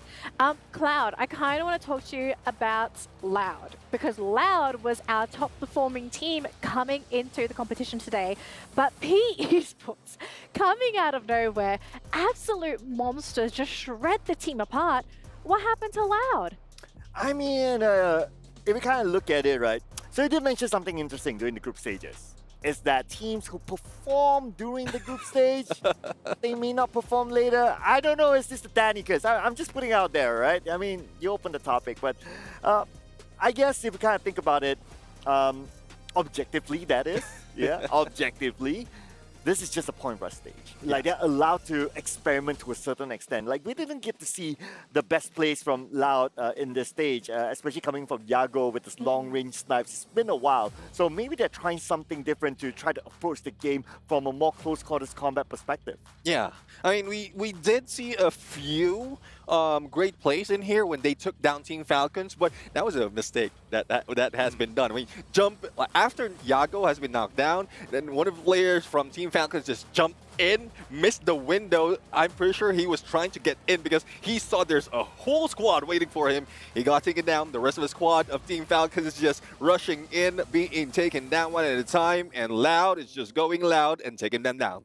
So we already have our point leaders at this point in time, but it's only just one game, right? We're going to be moving on to Purgatory in just a minute, and I think the question here is, who are we looking out for on Purgatory? Because this is, again, it's one of our older maps. Everyone knows how to play Purgatory, but there are some teams that just tend to do better on this map because they know, or they position themselves well, especially when it comes to those water circles.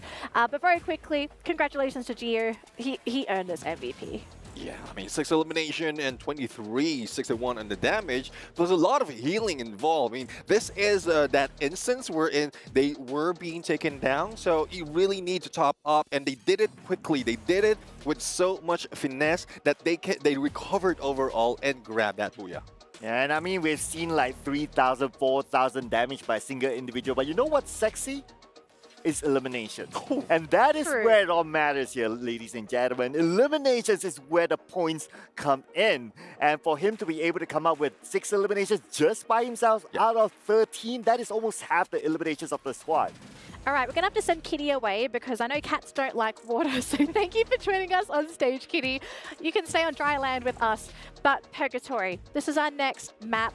We know a couple teams really like this map, but I think the question we have to sort of ask is, with Fluxo already off to a good start, how is this transition going to be for the team going on to Purgatory? Is this a map that the team is going to do well on, or is this a map that they're a little bit weaker on?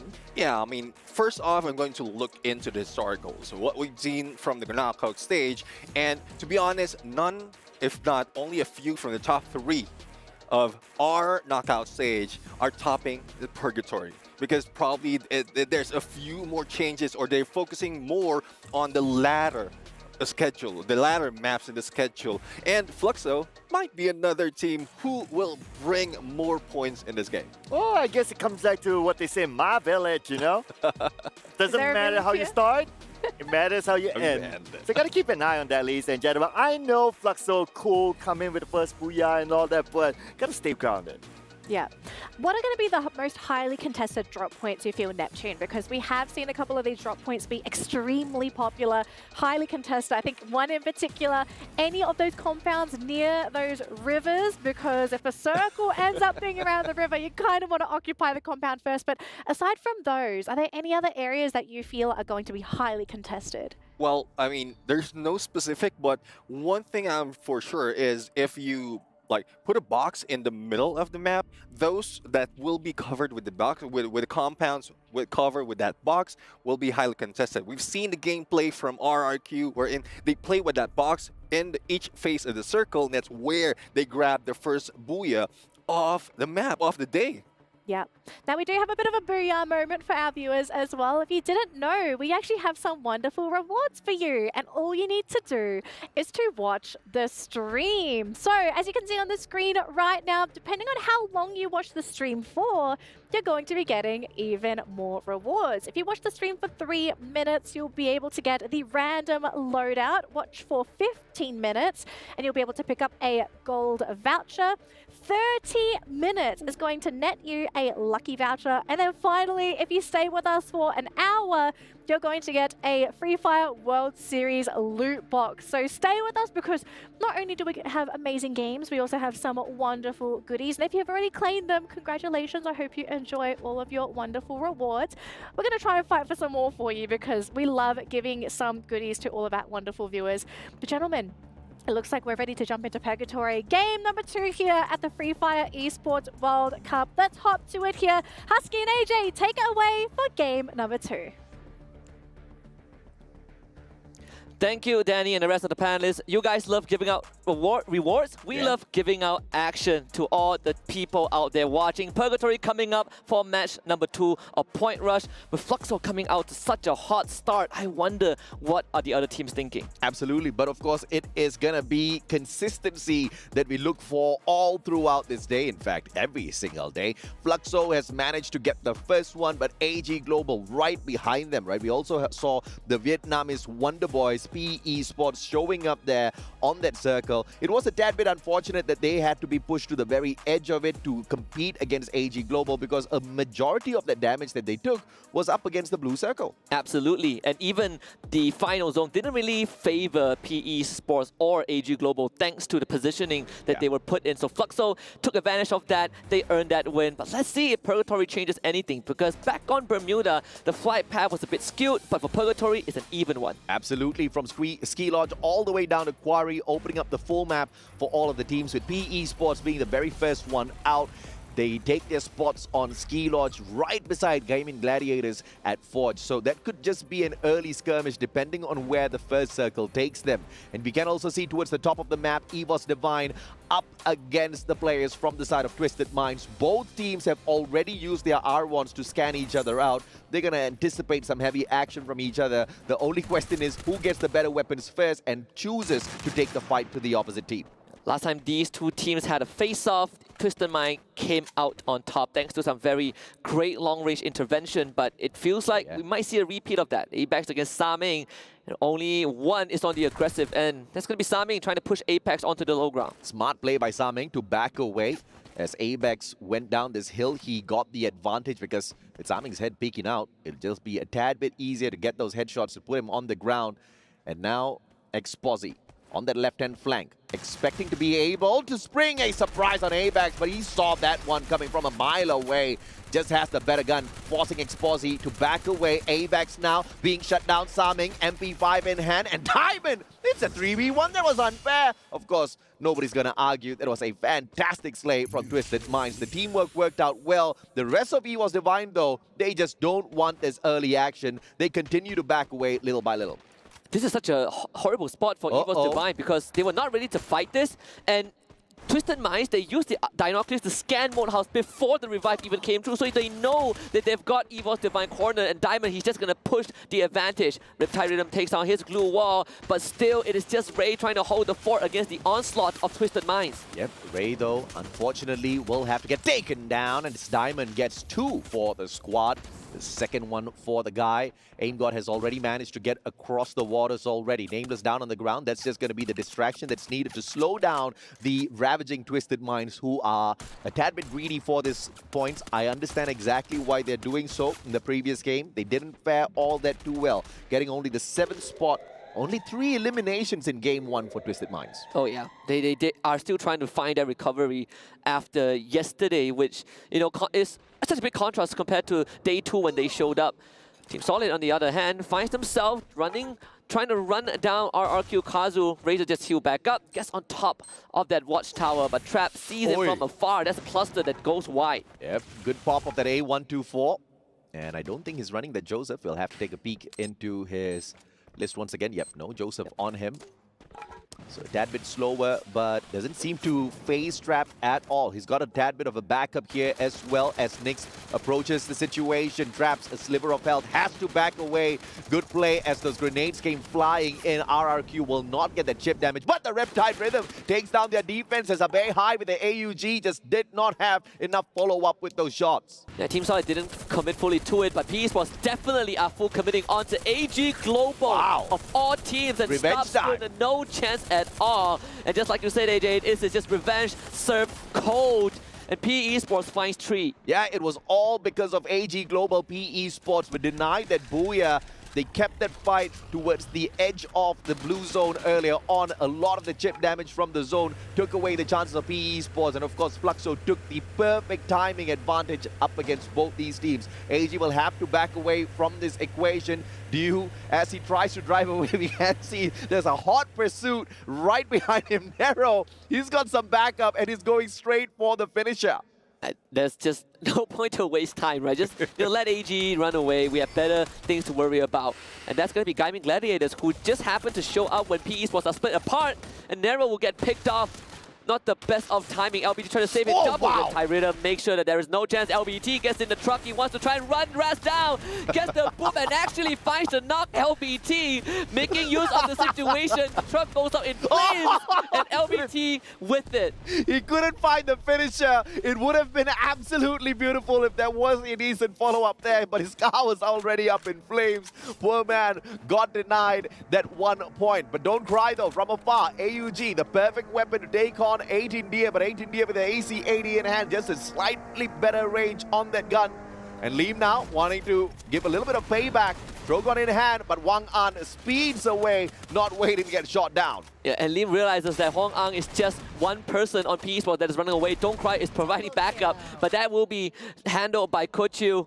And just a very unlucky time for PE Sports, right? The moment they split apart, GG shows up and picks off 2 of them, but no worries, PE Sports finds the revive. The hidden lesson here is don't get greedy. Don't split up because you need those numbers, especially if you want to survive in a lobby at the Esports World Cup. This is the creme de la creme of competitions, and this was that replay. LBT really trying to find that finisher, but Raz just got lucky he had more numbers. That's the backup that we were talking about. If PE Sports was a full squad, that could have gone totally different. That's what we call a Hail Mary attempt. Just use everything at their disposal. And now they were able to find an elimination early on. They also had to go for a revive, I believe, on the Kawan. But so far, they have been uncontested, right? Passing by Fluxo, who was on the other end of this island. They might run into PE Sports. Yeah, PE Sports, they have gotten 3 revives already, but 2 of those revive players have gotten shot out of the air, so they are not having a great day. They're spending a lot of money on these revives. Perhaps they want to pull a little bit of a break on each and every single one of those players who are being brought back. Don't Cry is the final one that they need to purchase back, and I think the team's broke at this point. Even when you look at the binoculars where they try to scan and get info, right? It is just deeper and deeper into the circle. Just now, I saw them scan Dew. Yeah, sure, you found Dew, but you have no idea that Loud is there. NMG is also nearby. So PE Sports, they're just digging a deeper and deeper hole. Yeah. Only saving grace is that LBT has a vehicle, but I'm not sure how long it can stand. Well, not for long, it's already in flames. Yeah, very risky play to get deep into the circle and then pull those revives. The revive players can't really fly all that too far away. And of course, that's going to be the hot point for the rest of the teams. You're just going to get shot out of the air. The safest route would be to go towards the fringes of that circle and then hit that revive. But we'll just have to wait and see exactly how this plan pans out for PE Sports. Thus far, it's not doing great. I see Lao, they have 2 sets of vehicles. They actually scan out RQ Kazu, but they might get intercepted by NMG as they go for that rotation around the edge. As PE Sports gets eliminated, it is just not their map. Hidden lesson, don't be greedy. Don't be chasing Twisted Minds when you have not secured yourself a perfect defensive spot out there on the battlefield. They went looking for one, and the whole team got crushed. You know what's the most poetic part? The guy that they were chasing took them out at the very end. Sometimes you don't look for revenge, kids. Sometimes you wonder if Free Fire is even scripted, but I promise you it's not. Revenge never pays. Well, sometimes. You gotta forgive your enemy. Just don't forget. Get them in the next game.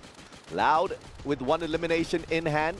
Just in the house beside RRQ. They're neighbors at this point, but I don't think they will be very nice neighbors the moment they spot out dots, but the A124 will tag them up first, and the ice grenades get tossed instantaneously. But RRQ, are you gonna go knocking on your neighbors' doors just yet? What a shot from Mao to chip away Yago's health.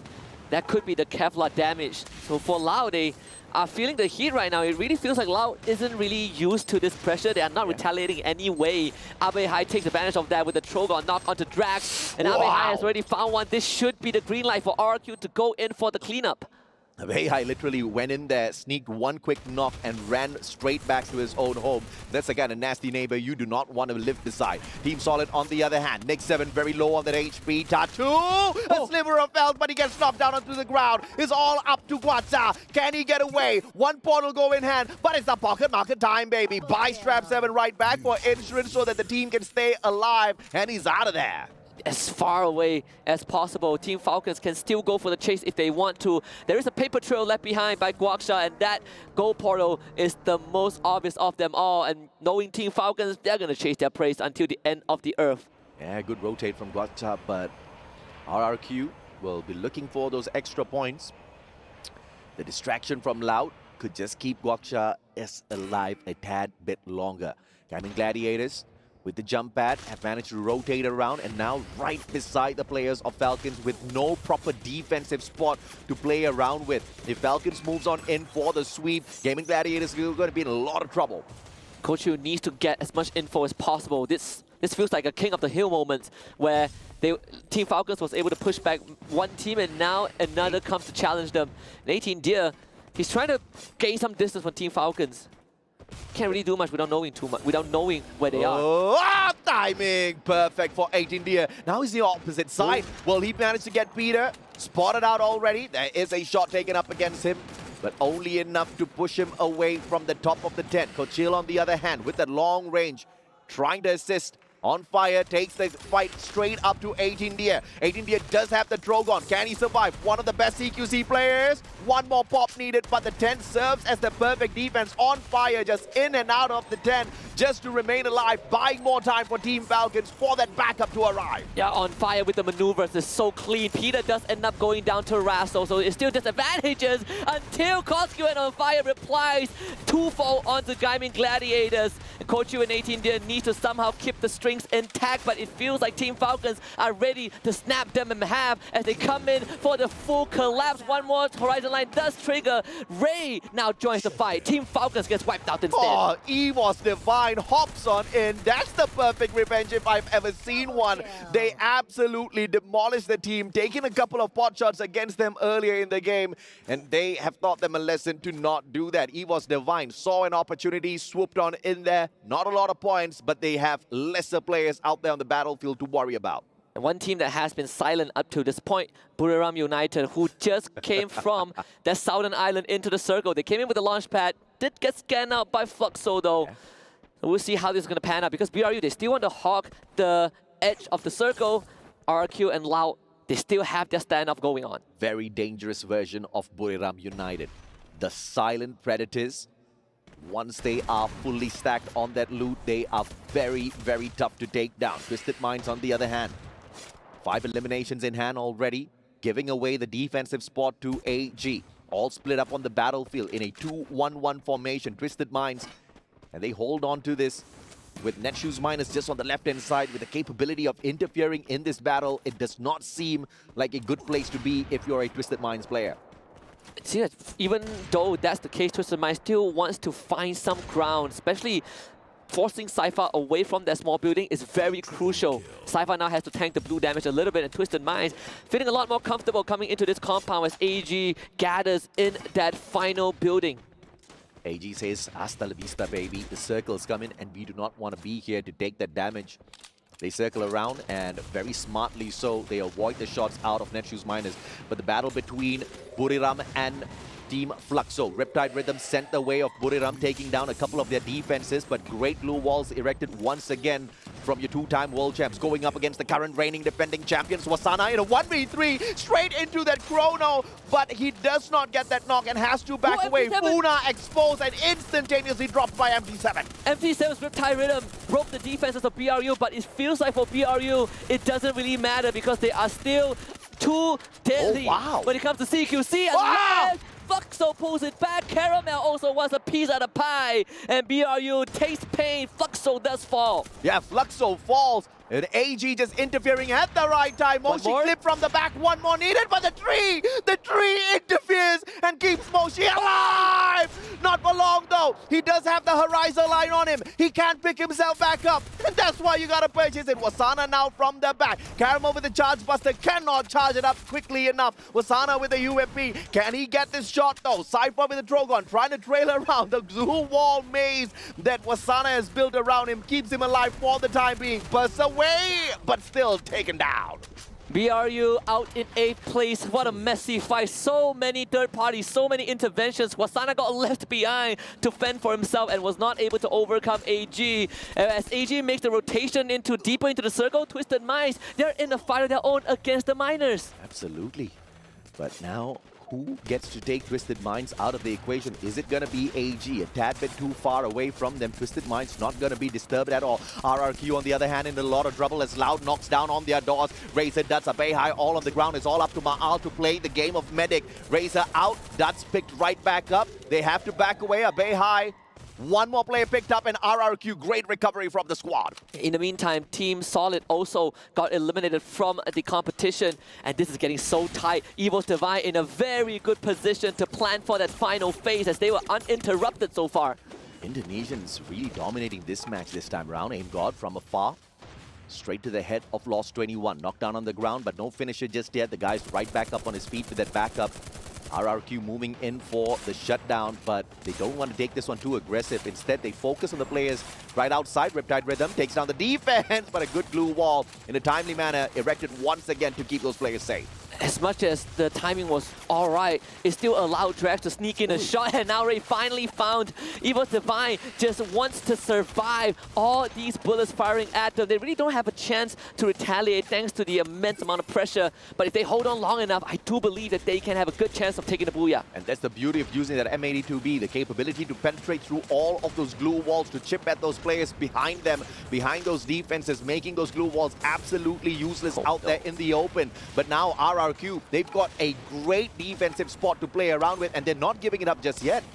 I don't know, AJ. This is about to get absolutely messy. Yeah. 5 teams in 2 buildings, and Evil's Divine, the only one right outside. Exposy trying to take initiative. As Abeihai takes a bit of pressure. Apex again found by Dew. AG they do not want Evil's Divine to have that much room to work with. Yeah, this desperate shots from everyone out here. They're just trying to knock down each and every single player that they can find. That's on Yago. Lost 21 does manage to get 2 RRQ players down on the ground. Abeihai still alive. Getting slashed by Drax. And it's the sight that will put Abeihai down on the ground, but RRQ is not done and dusted just yet. And even Drax is beaten and battered. Round 1, and that's it. Take out Drax and just eliminating RRQ in the process.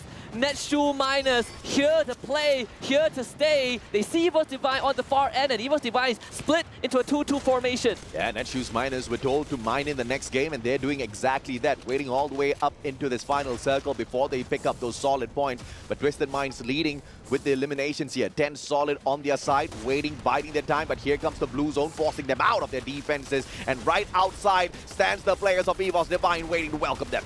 And Saifa tries to go for the hot drop ambush and finds Saming, the most important member of Twisted Minds. He does go down thanks to Exposy, but damage is done. Diamond takes himself out with a grenade launcher, and Twisted Mind falls. This is pandemonium in the final circle. Evil's Divine showing up to try and look for the booyah, AJ. Yeah, Netshoe's Miners waiting, biding their time, and the timing was played perfect. Ray down on the ground. Gade cannot give that back up to the rest of his team members. He's blocked out by the fences, and Netshoe's Miners will dominate this area in a 4-man strong squad. They're looking for Gade and Abax. Rawan knocked down onto the ground. The Drogon used perfectly, but Netshoe's Miners says, no thank you, sir. We grab booyah number 2.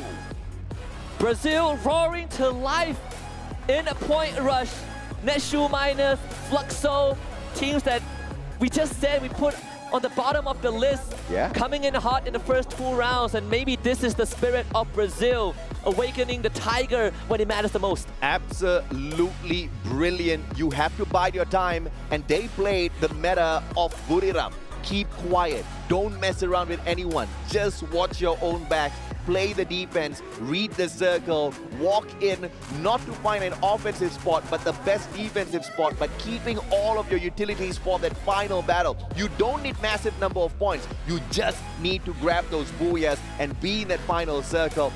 Beautiful stuff out of Netshoes Miners. But of course, can they maintain this consistency? We saw Fluxo grab that booyah and then got knocked out a tad bit too early in Purgatory. So this is something they have to avoid at all costs. Completely agree with that. I mean, the panel did say Lao feels so strong because they play like the Thais. Maybe this is the formula, right? Just play like the Thais. Yeah, absolutely is, right? I mean, you have to play safe. You cannot underestimate any of the teams out there. Even if the team came in at the 12th spot, they can still wreak havoc out there on the battlefield. Fluxo clearly proving that we just have that sort of a lobby here at EWC. Even Evo's Divine, a team that felt undermentioned, understated, made it to top 2. Oh yeah. I mean, Indonesia must be scratching their heads right now, right? We lost Onyx Olympus, but Evo's Divine is showing up. Yeah, absolutely. And that's just so beautiful for the region. As long as Evo's Divine continues on their trajectory, they're not going to win out the competition today, no. But they're going to get those bonus points that's going to make a world of difference, because every single ranking on the grand finals will have a race that's awaiting you, right? Every single ranking has a different slice of the pie, and it just gets bigger and bigger and bigger. So even 1 or 2 points can make a great difference. I implore people who don't believe that every point matters to watch yesterday's games. It came down to a tiebreaker. Yeah. Came down to elimination points. So every point is as important as it gets. A slot at the Free Fire Global Series. Yeah. I mean, it has most definitely been rare where the point rush has enabled a team from second to take the championship. That we have not seen just yet. But dude, there are many things that we have not seen in a long time that the Esports World Cup is offering up on a silver. No. We played gold here on a golden platter. And I think this might just be that show. 24-karat gold, I remind everyone out there. We feel like a prophet, right? Everything that we say we haven't seen before has shown out year after year after year, and it just gets me excited on what's to come. I mean, a lot more is to come. I just want to see exactly how much more these teams can provide. But of course, we want to throw it back to the stage for an interview with the players. Welcome back, everybody, to the STC Arena. You've just seen it. Netshoes Miners are taking the booyah for game number 2. I'm joined by Jaune, the MVP of our match. Please, it seems like today is getting extra aggressive for all of the teams. Is this the play day, the way that you want to play today? Hoje parece que está extra agressivo para todo mundo. Essa é a forma como vocês querem jogar? Sim, nós adaptamos agora um jogo mais agressivo, buscando mais troca para no começo do jogo, sabe? Mas no early game é mais calma e só. This was more in the beginning of the game, but in the end of the game is more soft, more calm. So you're really taking your time, letting other teams make mistakes, and then you can close the game? Então vocês estão tomando seu tempo para deixar outras equipes fazer erros e aí vocês jogarem, então? Sim, estamos estudando as outras equipes e trabalhar no erro deles, né? Yes, we're studying other teams and working on their mistakes. Very good. Thank you very much, Jaune, and congratulations again. Muito obrigado. Thank you very much for joining us here on the interview. That was it. Netshoes Miners take the second win for today. We'll see how they do throughout our 6-game play day here. However, I'll translate things over to our Arabic viewers. مشاهدينا بالعربي. Netshoes Miners looking fantastic in game number 2 there, but I have to say, that was a very crowded endgame with 6 teams waiting for phase 5, phase 6, 2 compounds. You can't fit 6 teams in 2 compounds. But let's break things down. It was an incredibly slow late game, but this was a very purposeful decision by the teams. Cloud, do you agree with the way that these teams sort of played that end game? Because we've had this discussion before, right? Teams that tend to take the high ground in these late games have a pretty significant disadvantage once that circle starts to close in. Yeah, because they're forced to go down to the lower ground. That's where like the sharks are waiting. So if besides the high ground theory as well, if we look at the final moments of the game, EVOS, they played patiently. They wanted to come in as a third party. They waited at the other end, and they kind of did, but I guess the timing wasn't right because by the time they came in, it was still pretty messy, so they had a lot to deal with. So with that being said, I guess it's all about fixing their timing if they want to do a little bit better. Yeah, no, really smart play. I mean, all the teams that you're talking about, Andy, everyone was really cagey, right? It was kind of started off with like a slow start. EVOS had really good positioning towards the end, and they were just kind of able to pick people off. But what a difference, you know, the points rush stage is starting to be. We're seeing Fluxo win. We also see Netshoe Miners, like both, you know, Brazilian squads that are really starting to step up right now. I mean, considering that we started the day with one Brazilian team at the very top, and then we had Thailand, Indonesia, Vietnam. Very exciting time so far here for the Brazilian squads and their fans. But are the Thai teams really worried about this? Because there seems to be a different mindset for a lot of the teams coming into Point Rush. Some are taking it seriously because they want that head start. Others, they're still testing out strats.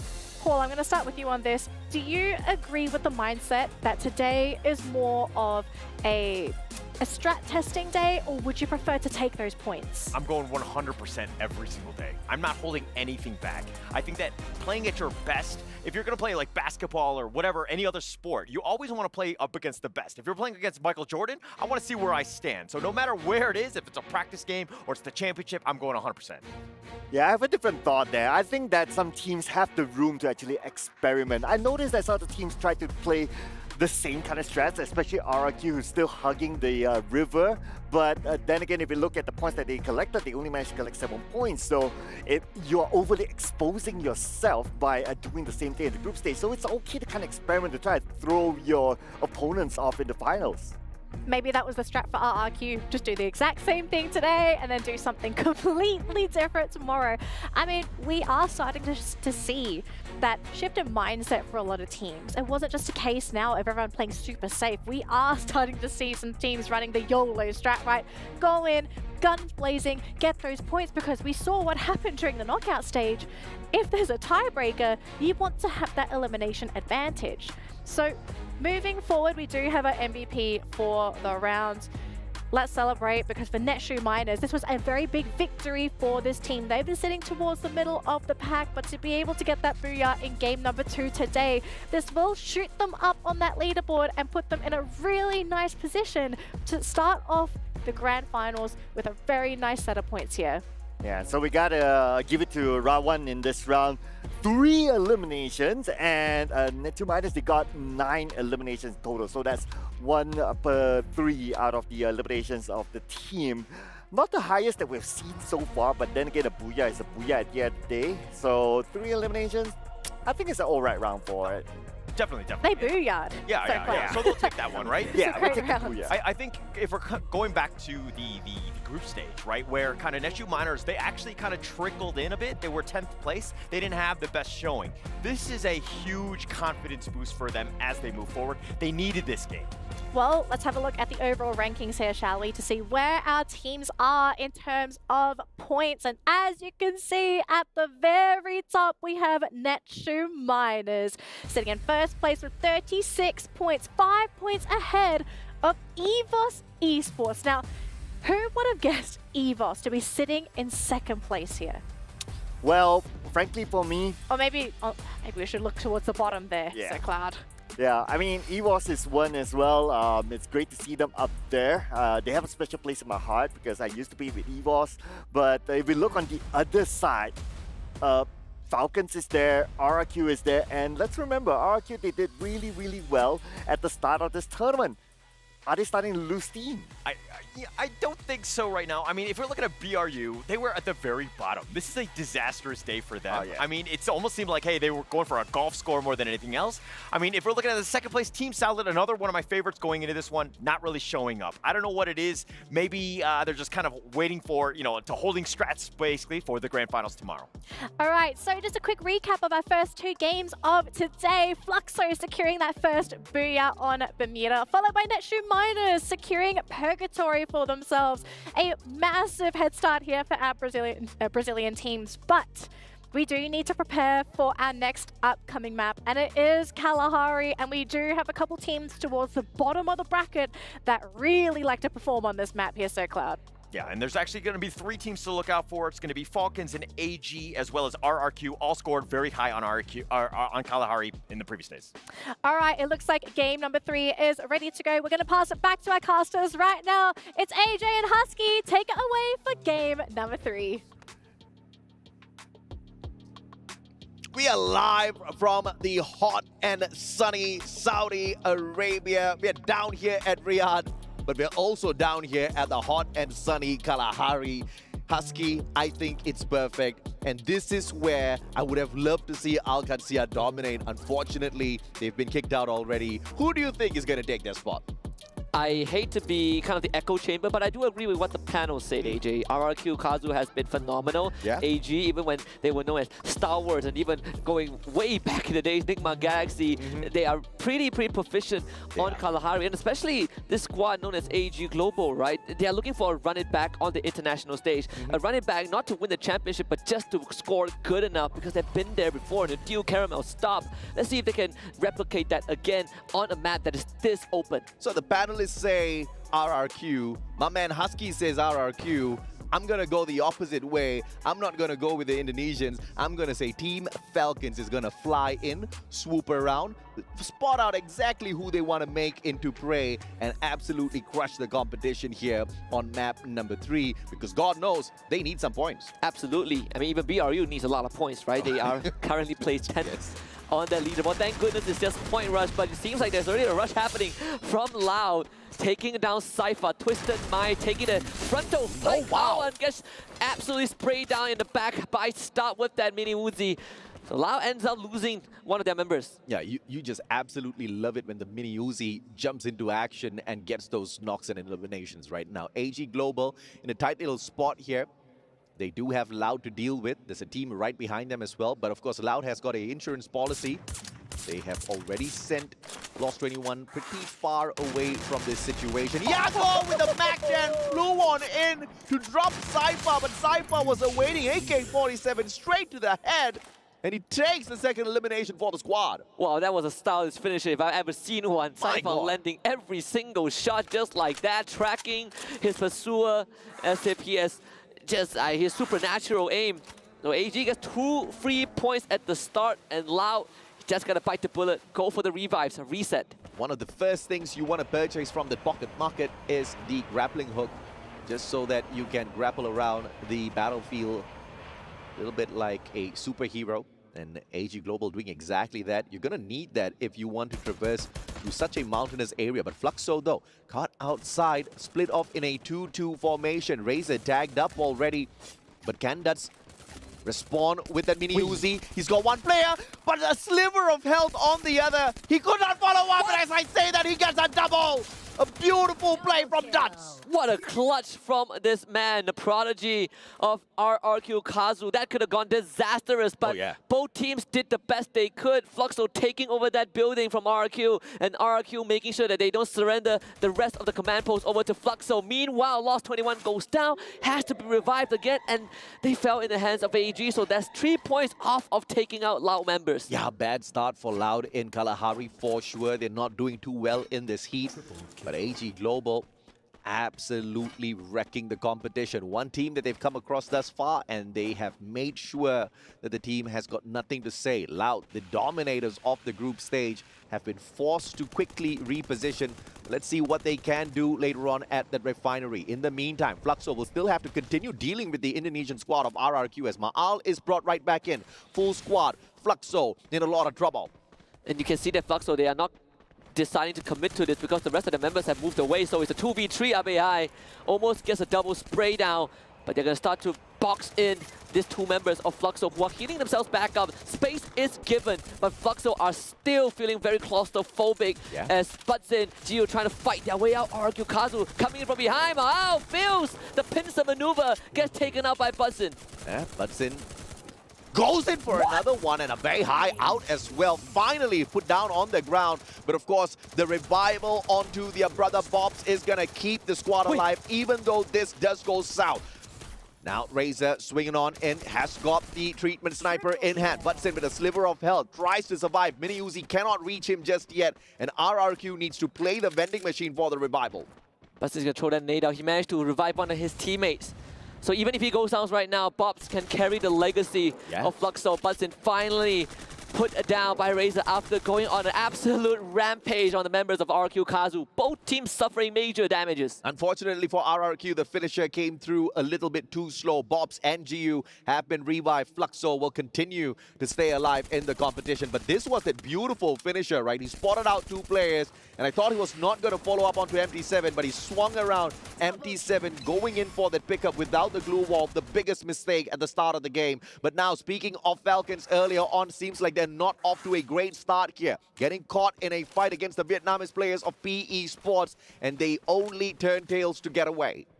Very good defense from PE Sports, weathering the storm, getting 4 points for themselves and taking control of this area around confinement. I mean, you have Evos Divine on the far end, and even further down, it's going to be Netshu minus. It seems like PE Sports are moving towards where Evos is. Team Falcons gets a full revive. Meanwhile, for Lao, they are still not out of the woods just yet. Solid. Finds a solid play. Oh my god! Lost 21 turned the tables on him with a power foul. Riptide Rhythm onto Lost 21. He cannot put up any glue walls. Technically, the boy only has one. Either way, he goes down. Unfortunate that he could not convert that knock into an elimination.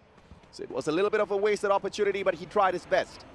Still was able to inflict some damage onto Team Solid, right? They had to use utils, but I agree. Going for that revive again just further slows down Lau's momentum. Oh my, one more. Drax is gonna feel the heat again. I mean, Lau is just not having a good time at all. Like you said, AJ, the heat is not something that they're familiar with. Yeah, and of course, if it is not a heat rash, you're just gonna get eliminated. It's one of those two, right?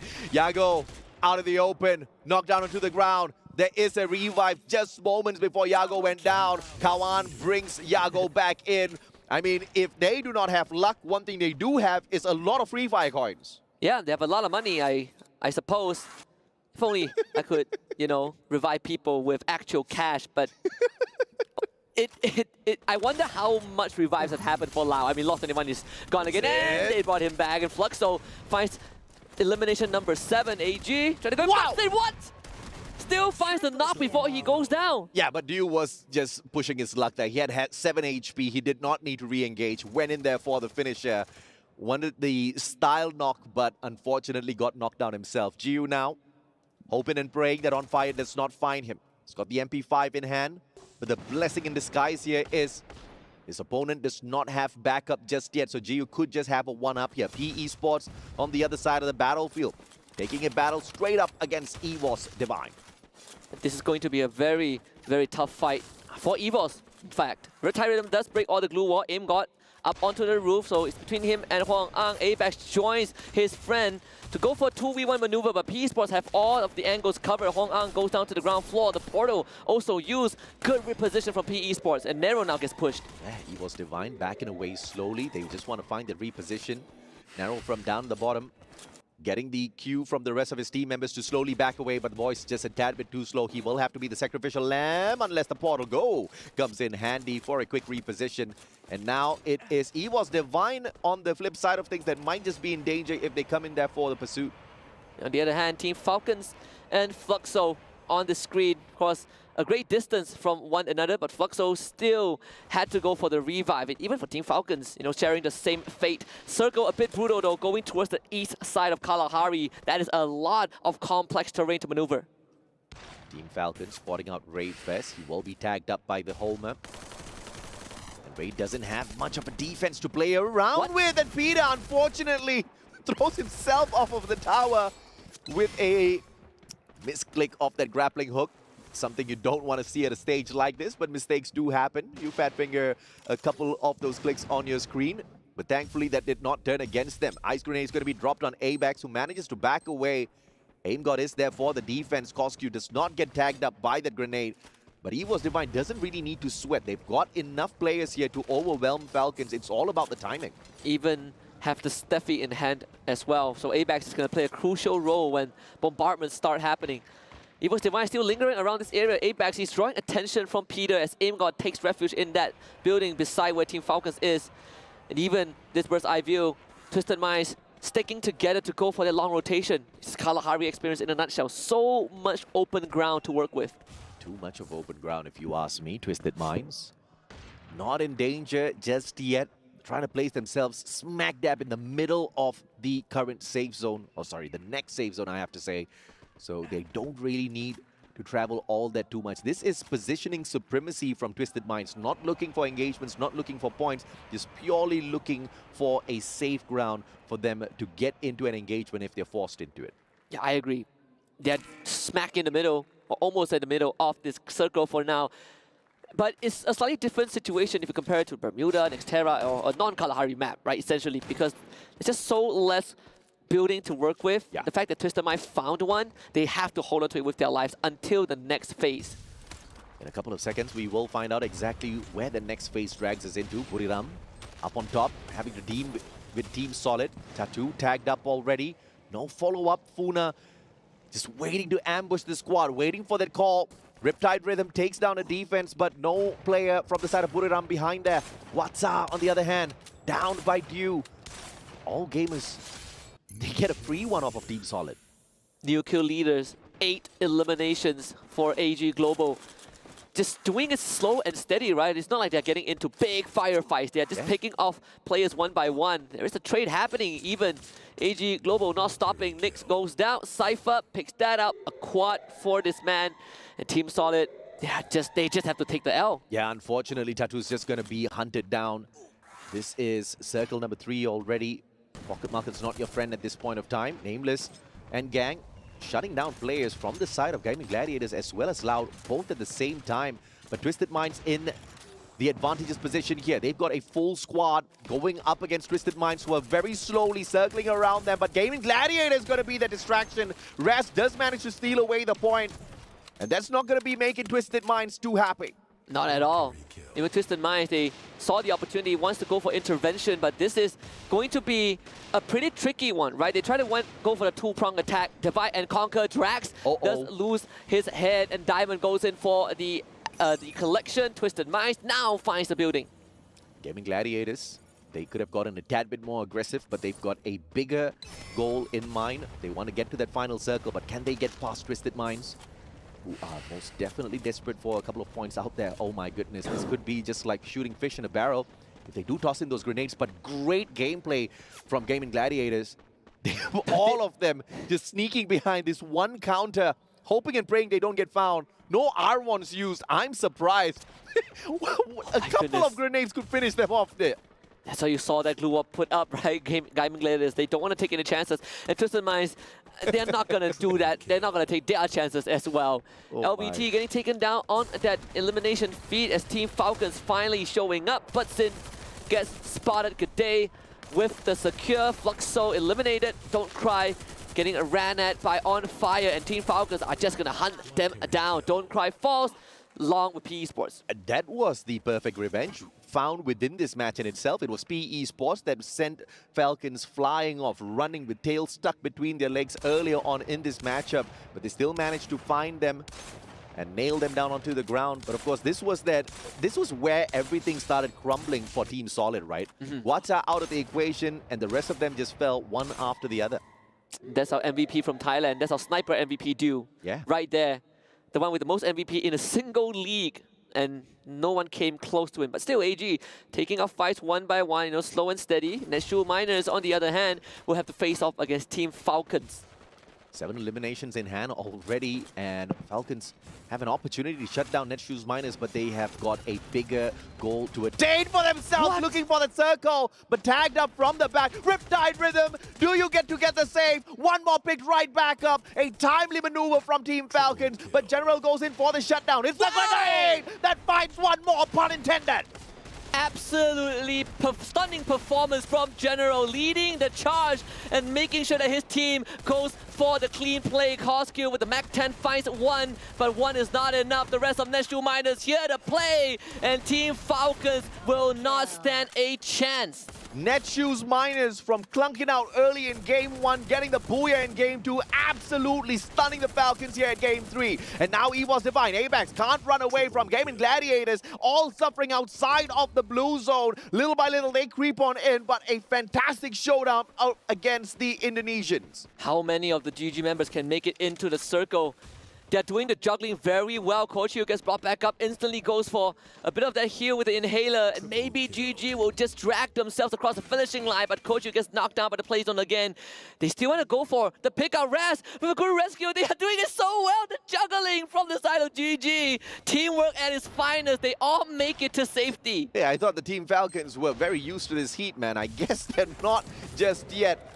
But thank goodness this is just Point Rush. The recovery can be there for the grand finals. But Netshoe Miners, on the other hand, with Brock 7 picked right back up, they are spending a little bit too long out there at the very edge of the circle. Now this puts them at a disadvantage unless they take a long rotation around their right-hand side. But instead of that, they're just going to move straight on into bird's eye view.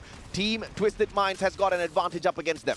Netshoe Miners have a couple of infos to work with. Twisted Minds in front of them, but also Gaming Gladiators to the west side with that Dinoculus that they deployed earlier on. But for Twisted Minds, they still somehow managed to find cover, and this is a pretty good spot, right? Even having a monster truck right in front of them, they could take a few eliminations with those pot shots.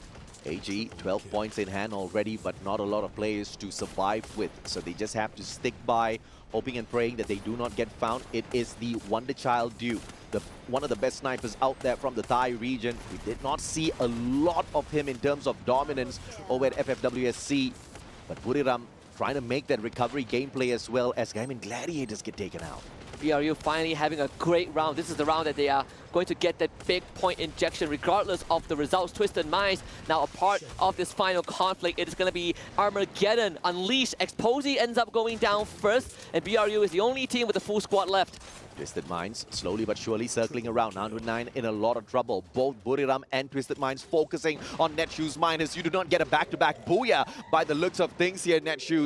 Diamond, a couple of grenades out of this guy, and he quickly backs away, waiting for that final engagement, allowing Buriram to do most of the dirty work. A ticking time bomb about to explode. Netshoe Miners cannot escape the grasp of Fate. Nando 9 goes down to the ice grenade, and Proc 7 will just have to make a mad dash for it as BRU feeling confident enough that this is their time to remind the stage who they are as the team was Sana going in for a nameless. Twisted Minds getting picked apart left, right, and center, absolutely dismembered, and Buriram United Esports locks in their booyah. From dead last in the 12th spot to grabbing the 12 points thanks to a booyah on Kalahari. It looks like Buriram is not here to play. They are here to wreck. Here to wreck, here to stay, here to conquer the entire world again. The Brazilian regions in particular put such a big target on their back, and they want to make sure that when the heat comes, they can respond. But that said though, Netshoe Miners from a mediocre performance in the group stage to coming out on top, making sure they find that final circle so consistently is very impressive. Absolutely impressive. I think even if they don't win this round, it doesn't really matter, right? Yeah. This is the improvement, the growth we want to see from NMG. Sure, of course, certain teams will fall behind. It's the nature of competition, but it's good to see some new faces. Absolutely, and of course, we have not seen that perfect interaction between these 12 teams in every single game. We had the group stage to play with. A few of those teams got swapped out, a few got thrown in, but this is the true preview of the grand finals, and it's so interesting to see that nobody can really tell exactly who's going to be grabbing the booyah at the end of the day. Yeah, this is just the halfway point of Point Rush, right? The heat is just getting hotter and hotter, and like you said, so many permutations of what we can expect from the stage, right? The teams have not been able to interact with each other, and they will never have enough time, and that just leaves a lot of no unpredictable circumstances waiting to be discovered. Absolutely, man. And of course, it is a absolute beauty as to how Twisted Minds got into the final circle as well. But unfortunately for them, they just did not have enough manpower to get into that final circle and really do a lot of damage, right? Only Saming was left in there. But as the sniper of the squad, what can you do? Unless you're Moshi. Unless you're Moshi. The only guy that takes a sniper rifle, does a 360, 720 in close range and wins the game for you. Absolutely. And of course, Buriram showing that they are most definitely not going to be staying at the very bottom of the leaderboard. But the Brazilians as well showing that they've got the resiliency, right? I am most interested to see exactly what Team Solid has to say because we have not really seen a lot from them for today. And Loud, right? We have seen Fluxo and Netshoe Miners, but Loud was the leader. Maybe they can bring us something. Absolutely. Speaking of Loud, let's throw it over to our buddies on the caster's desk. It is the one and only Tash Bunny and Obvi at the stage.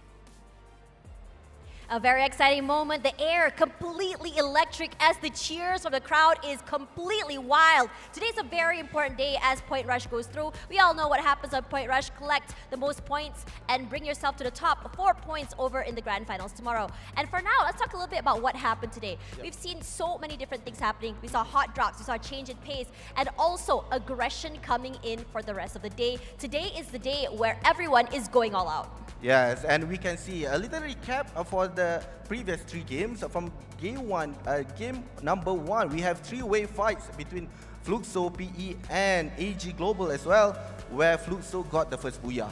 And for the second 5-way fights, whereby the Netshoe Miners came out from to get the second game booyah. And for the third, Buriram, they were on the 12th place. And with that 3-way fights, they got the booyah. It was great, the aggression was there, and of course, they will try to get the best point for that point rush. That's right. When we look about today, what's really important to see is how the last few circles have been happening. Game number 1 especially intense with 5 teams still alive. It was so packed in there, no space at all for teams to move. And as mentioned as well by our casters, AJ as well as Husky, that today one of the most interesting parts to see is how much these teams are trying to survive. Each point matters, especially after Fluxo's tethering on the knockout stage yesterday, making it to the end. Regardless, I think we have an interview happening on stage. Let's throw it to our very, very cool stage host. It's gonna be Milo as well as Yunsul. Why, thank you so much, Tash and Ovi. Yes, my name is Milo. But seriously, guys, welcome back to the panel. We are going to have an interview lined up for you guys in just a second. But before that, though, we've got a lot of stuff that we have to talk about. And firstly, Paula, I want to start with you. We are not seeing any defined teams taking all the points. It has been rather spread across the board. I want to hear your thoughts about this. Why is that? Is this a case of teams just really trying different things? Is it maybe some teams trying to go for a defined strat and then they're just being foiled? Like, what's really going on for today? Everybody is just so good. Like, the level of play is so high that it's kind of even throughout. I mean, BRU was last place. They got the booyah on this one. They're going to be evenly distributed throughout. So this is kind of like a crazy situation where, like, all the teams have kind of gotten even points. I would make some sort of communist joke here, but I mean, it's only funny if everyone gets it. I mean, couldn't agree more. There's a lot of teams really that's showing up, and that's the reason as well why they are here right now on the point rush. Top 12 from knockout stage, but I'm seeing a lot of a change in strats as well. AG Global is showing a lot of elimination all throughout, even challenging a lot of top teams from our knockout stage. But one thing is for sure, there are a few teams that might need a few more, like, hype in terms of grabbing placement point, because they would need that once they get in the grand finals. Yeah. And Neptune, we actually discovered something really interesting from our last couple of play days. And it was actually specifically for Kalahari. So what is it that has made Kalahari such a defining map that has actually split the competition apart? So, well, after saying this, we're going to call Kalahari the Team Breaker map, because after reviewing all the numbers, all the points from the knockout stage, the bottom 3 adding up for all those 3 days, or bottom 6 rather, adding up all those 3 days are the bottom 6 that has been eliminated from the knockout stage. So that was just a fun fact. That was not quite sure if it's a coincidence, but I guess this might show us a little bit of insight on how it will end up on the grand finals. Yeah, and I think Kalahari is that type where it's like some teams are really hot on it. Some do really, really well, while others are just like, they just can't figure it out. It's like a whole other beast on its own. It's a team breaker. That's what it kind of sounds like at this point in time. So if you do well in Kalahari, that's a really big benefit to you as a team. But Kalahari's done and dusted. We've done 3 games today. We've got 3 more maps to go, and we have Alpine coming up next. So who are the defining teams that we need to look to coming into Alpine? And in particular, I kind of want to look at the teams that aren't really doing well for points. Well, unfortunately, on the previous knockout stage, we have Loud, Evos, and Buriram United. But let's check out the points right now from the match that we just seen, and this is coming from Kalahari. Yeah, Buriram looking fantastic. They have been sitting towards the bottom of the bracket, so super happy with this one. It will push them up and it will lock in a couple points for them. Not guaranteed since we are only halfway through the competition, but AG Global, I have to say, this team has really stepped up today. Sure, they're not getting the glory, the booyahs, but one thing that they do have going for them is the consistency across all of the games today. They are surviving to the end game, and most importantly, they have been so aggressive. Yeah, definitely. I mean, 51 in total points, and elimination is composed of 29 of that. So even the placement point is like topping the rest of the teams. I love what I'm seeing from AG Global. Hopefully it doesn't stop here in Point Rush and it carries over onto the grand finals. I think they're doing really well in terms of the team fights. They're getting a lot of kills, and that's kind of just like letting them prolong and survive to that late game. Yeah. And that's kind of why, I mean, yeah, they haven't got any booyahs, but I mean, at the end of the day, force it in the sense that like you can get all these eliminations, then you can kind of control your destiny. So at this point in time, just seeing that AG Global, they have been able to consistently make their path to that end game. Are they now going to actually develop a target on their back? Because teams know that if you come across AG, they have been hyper aggressive. They are happy to bring the fights to you. I kind of feel like if you're going to counter that, you kind of have to bring the fights to them when they least expect it. Well, it is possible because from earlier, from all the matches that we've seen so far, they have went against the top teams, and later on in grand finals, they might be having that target on their back, and they know specifically how they move from Point Rush. Yeah. Our MVP for the round. Can you guess who it is? Our player's name starts with P. It's actually Funa! Oh my goodness, it's actually, I think Buriram fans going to be super happy to see Buriram on the screen because we haven't seen them up until this point. Picking up these points, but for Funa, 4 eliminations for that round in Kalahari, 2,776 damage and 721 healing. Is Buriram back? They were never gone. Let me be honest, okay? It was just 2 games. It was kind of warming up on this one, but you know, Buriram is Buriram. Whenever they want, they'll just turn it up, they'll get that MVP, and they'll continue on and get that booyah. Yeah, I couldn't agree more. There's a huge chance, really, that they can bring it back. They can take it over. There's also a greater chance that they're just chilling. They're finding out how the rest of the teams are playing it out, especially for those who's giving it all. And then later in grand finals, they're just going in there, bam. Yeah. Seeing that they had this victory here, do you think teams are going to be like, okay, I think we have to deal with Buriram again because they're starting to make that comeback happen? I mean, what are the chances of that possibly happening? We'll find out after this, though, because it looks like we have a stage interview ready to go. So let's see what our winners have to say after securing their booyah. Hey everyone, welcome to our interview show. Right next to me is Buriram United Esports Funa. Funa, can you say hello to the audience, please? ทักทายแฟนๆหน่อยครับ สวัสดีครับ ผมปูนะครับ Hello, I'm Puna, guys. First of all, congratulations on your 3rd game booyah of this. You guys did an amazing job. Then, since today is our Point Rush stage, how do you feel about the heat and the intensity of the stage today? ด้วยความที่รอบนี้เป็น Point Rush เนี่ยรู้สึกว่าเกมมันตึงขึ้นบ้างหรือเปล่าครับ ตึงขึ้นครับ More intense, yes. Very intense, I can see that as well. Do you see that your rivalry, which is Twisted Minds, how would you rate them? แล้วคิดว่าผลงานของ Twisted Mind ตอนนี้เป็นยังไงบ้างครับ ให้เราลองวิเคราะห์ดูก็ได้ครับ ก็ดีครับ Good. I can see that because they always meet each other on the game a lot. So, last questions. Do you have any words you want to send to the Thai viewers and so everyone who is watching AWC Free Fire? มีอะไรอยากจะฝากถึงแฟนๆชาวไทยที่กำลังดูอยู่ตอนนี้ไหมครับ ฝากเชียร์ทีมไทยด้วยนะครับ Please cheer all the Thai team please thank you Thank you, Funa, so much, and I hope that you guys will be having more and more booyah in the next game. This is the end of our interview with Burudam United Esports Funa. Let's head back to the studio.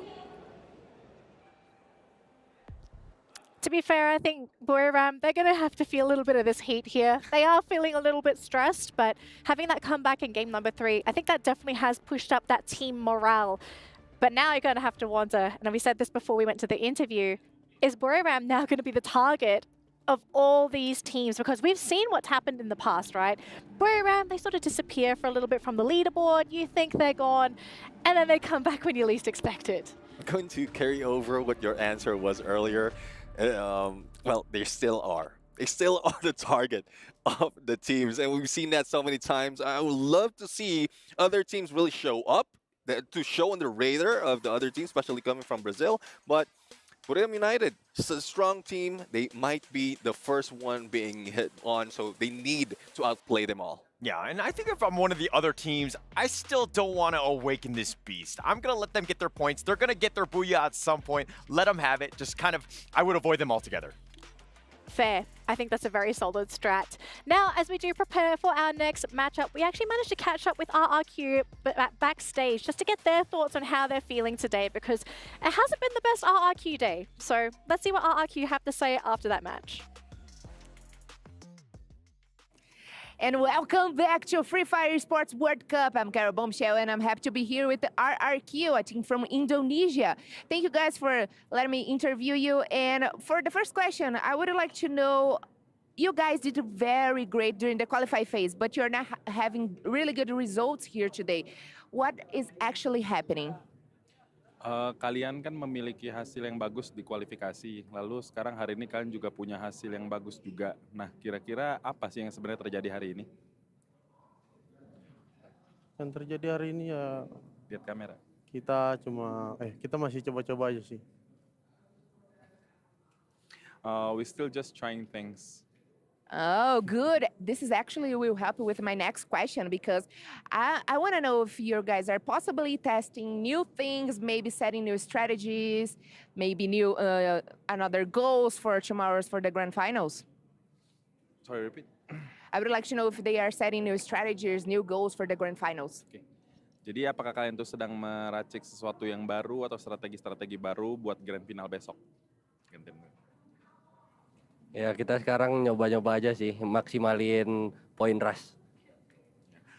Like we said, we just trying out things in point rush to bring it to the grand finals tomorrow. Good to know. I would love to have some spoilers. Is that possible? Bisa spill dikit nggak kalau kata anak-anak? Nggak ada apa-apa, main doang. Nothing, we're just playing. Okay, and for us to finish the interview, I would like to know what can we expect from you guys for the rest of the day. Jadi pertanyaan terakhir, kira-kira kita bisa ngelihat apa nih dari kalian di hari ini? Ngelihat apa? Nggak ada sih, kita lihat main kita ya. Semoga kita bisa lebih bagus aja.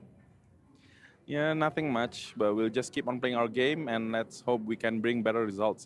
Okay, thank you so much for the interview. I think they are hiding something, but we will see during the matches. Thanks so much. I wish you guys all the luck for the next matches, and I will go back to you guys.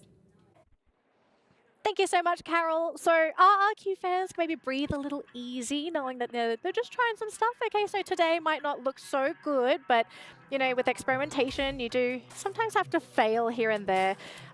Do we think RRQ are really saving strats though? Because I'm an RRQ fan and I love to advocate for them, but I'm feeling a little uneasy, to be completely honest. Well, halfway through this day, and if they're trying new strats, it's not working, I guess they have to go back to where they were before. But we'll have to see. We'll have to see. We still have 3 more matches. Okay, yeah, I mean, I think RRQ they still need to play it strong. I mean, they generally score very high. They get booyahs and not really kills. So I think that was not the good time for that. All right, so along with RRQ, we are going to give our teams a moment to sort of sit back and just sort of think, what do they want to do for their next upcoming matchup? So we are going to go for a quick break. So as always, if you need to do anything, do it now, but make sure you're back for our next matchup because we're going to have to find out who gets the next Booyah. We'll see you after this, Survivors.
Honor 200 series, the best portrait phone AI empowered.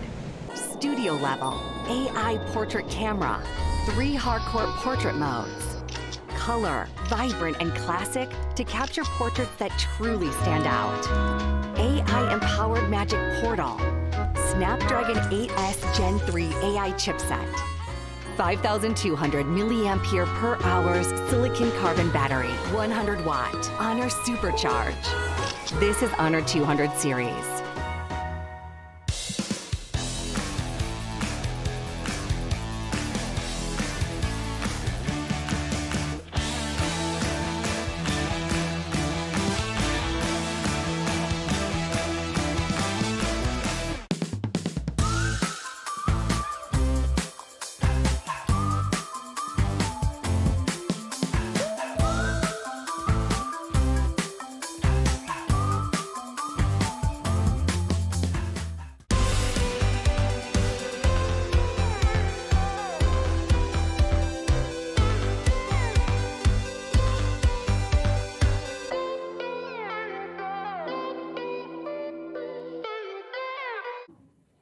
Welcome back, ladies and gentlemen, to the Esports World Cup Free Fire 2024. We're here in Punt Rush Day, and I'm none other than joined by Luan from Loud. You guys did so good during the group stage, but right now it seems like you're having a rough start. What's going on? Vocês parecem que começaram muito bem e agora o que está acontecendo? Mano, acho que algumas coisas não estão encaixando. A gente tá testando algumas coisas que acabam não dando certo, mas a gente vai voltar com o máximo aí, tá ligado? E vamos tentar nosso melhor para tentar voltar forte aí. A few things are not working out. We've tried a few things are not working out, but we are going to do our best to try and go back and make a comeback. I'm definitely hoping you guys make a comeback because you guys are one of the most exciting teams here in the EWC. With that said, what do you think needs to be the strategy change to keep moving forward? Because now we're halfway past the point of point rush. O que vocês acham que deve ser a estratégia de vocês agora? Porque a gente está já passado da metade da pontuação. Mano, nossa estratégia é continuar tentando desempenhar bem. Se der certo, deu. Mas, mano, a gente tá tentando o nosso máximo aí, acabando sendo surpreendidos em algumas coisas, sabe? Mas é isso, mano. Bom que a gente já coleciona mais algumas estratégias para final e vamos dar nosso melhor até o final e é isso. We are going to try to carry on playing well. We're being surprised by a few things, but we're going to do our best and we're going to try and do our best. I'm glad to hear that. And the last one here, you're saying you're being surprised by a couple of things. Is one of them, does it feel like the teams are hunting you down? Like you guys have a big target in your back because you guys were first place at a group stage? Tu disse que vocês estão sendo surpreendidos por algumas coisas e alguma delas talvez seja vocês estarem sendo caçados? Caçados é uma palavra muito forte, mas acho que sendo estudados, sabe? O pessoal estão estudando nosso estilo de jogo e acabando alterando às vezes, mas a gente vai continuar estudando para tentar reverter isso. Hunting, I think, is a strong word. I think we've been studied and we're going to carry on trying to do our best. Well, we gotta wait and see what's gonna happen here. Luckily for them, it is just Point Rush, but tomorrow they gotta step it up. Back to you guys. Pretty good to get Lad's perspective on the playdate because they are in a pretty shaky position, to be completely honest. I do believe they are bottom 3 at this point of time. And if they're looking to grab those points, bottom 3 is not really where you want to be. Middle of the pack, obviously, in number 1, that's the best place to be if you want to grab those points. But pretty interesting to hear from Loud themselves to say that they're not necessarily being specifically shut down, but rather steadied. I think that's a really great word to describe how things are sort of going for them. Back onto the schedule for today. If you have just tuned in to the Esports World Cup here for the Free Fire division, we have wrapped up 3 games so far, and we have 3 different teams securing booyahs. No consistent winner at this point in time, but things might change here as we have crossed the halfway mark and are preparing to jump into Alpine. Map number 4. Is this possibly the map where we are going to get a second booyah for one of these 3 teams? I'm not entirely sure if a second team is, but I do know that Loud scores the highest on Alpine. So if anything, they need that they need those points. This is the map for them. Yeah, I mean, for your question, I mean, this might be a good chance that Buriram United might be able to get back-to-back, if not 3 maps, because Alpine is one of their favorites, followed by Nextera. So we'll have to see. They might have just really slowed down in the first 2 and just brought it on up to the next. Yep, Alpine is ready, so let's toss it to our stage hosts. What a day we've had here so far at EWC Free Fire, live from the STC Arena. Incredible action. Teams have been jumping at the opportunity to gather points in the points rush game, and we hit the halfway mark. Yes, I've seen so many chaotic combat with within the 3 games, right? And they did a very good job, but today it's just only point rush stage, and they played very, how do I say, freestyle play. Yeah. So yeah, it's really exciting, it's really fun, I can see that. Yeah, absolutely. The beginning of it has just been slow, then super fast, and slow again. And that's the beauty of it, watching Free Fire here at EWC. But you know what? We still have 3 more games to go. The only thing left for our teams to collect points before they get to the finals tomorrow. So let's give it back to our casters and get back to game number 4. And now game number 4 will start soon. What we are seeing right now in terms of placement, it is quite amazing. We can see the differences between the team. The points are very close. So can each of the team will get gaining more and more points? We will see in this map. Right now, from AG Global, they are leading with 51 points. We can see how aggressive they are and how consistent they are getting towards middle of the game. But for Buriram, with that last booyah, they are going towards the 6th rank. So with that, we will see is the same team gonna get the double booyah for tonight or not, with the flight paths are coming from Carousel towards Ocean View, and we have Esports as the first team to drop out from the plane, and followed by RRQ. Right now the plane are divided, the flight paths are divided quite equally, so the chances are each team can go towards their favorite drop spot. Your favorite drop spot? What's your favorite drop spot? Oh, in this map, Snowfall. Snowfall? Oh, you know, speaking of falling down already, teams already going in for those loots. I think we talked a little bit just now, right, on the stage, about how today is such a day of change. And speaking of change, look at his aggression coming through. This aggression is one of those aggressions that have been very, very loved. Esports coming out here with the first blood, and they are happy to fight for this crate. Oh, and now with base cam, we are going to see a fight between both Brazilian teams coming from Fluxo and Loud. Right now for Fluxo, they are on the 5th on the ranking, and also for Loud on the 10th. Can Fluxo try to gain more elimination points, or are they gonna start retreating from base cam? Right now for the 2, they cannot stay a bit of a time here. If not, then the chances are RRQ, which is in dock, or either PE Sport as well, might come to them. But we will see. Whereas we have TS, Team Solid, just bought a bounty towards the enemy team. which is coming from AG Global. AG Global. Now, when we talk about Team Solid, we talk about how, in terms of how they play, what's not broken, why fix it, right? We saw that they're still going with that hot dropping style of play, hold that thought, aggression come through. It's going to be Lost 21 that's knocked first. RRQ today bringing a fight to so many different teams. But in this situation, Loud, 2 players knocked down already. Fluxo going on the aggressive. A team that's tethering on the brink of knockout yesterday. Today, bringing the heat and the fire through. But it's going to be Loud that comes up on top. Unfortunately for Fluxo, they were wiped on the 12th place right now. But in another space, we are seeing Neshu Miners with Falcon. Falcon already gotten 3 of the players. They are looking for another one. Can the last player coming from Neshu Miners make it? They just got Booyah just now and they are running for their lives. Nando, 9, possibly the savior for the team. Now as for Falcons, the team, the crowd cheering for them, clearly a home turf buff. And coming into today, while they are as aggressive as before, it wasn't what more that we wanted to see from the last few days. Still heating up probably, we want to see more than that. And PE Esports still going through this fight by high, just quickly weaving through all of these obstacles. They're not done quite yet. This is a very long and prolonged fight, and finally, up by high, hits the ground. Oh, what a nice shot coming from PE Esports. They are being aggressive tonight, and they gotten the second player from RRQ as well. With that, 2 elimination points goes towards them, and they are the highest elimination leaders on the 3rd minute. But in another phase, we have Team Solid gotten 1 of the players coming from Evo's Divine. But for Twisted Mind, right now they are staying in this compound in Militia.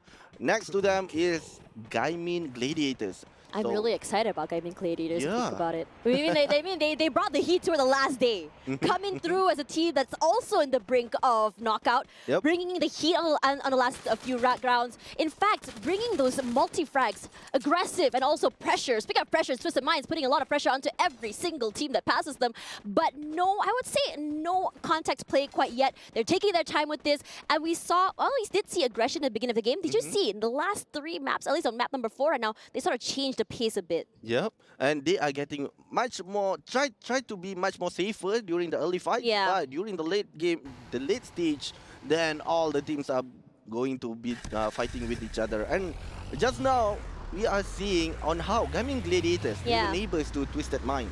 But they tried to take a gap, trying to look at this aggression! It's gonna be Falcons that finds Ray!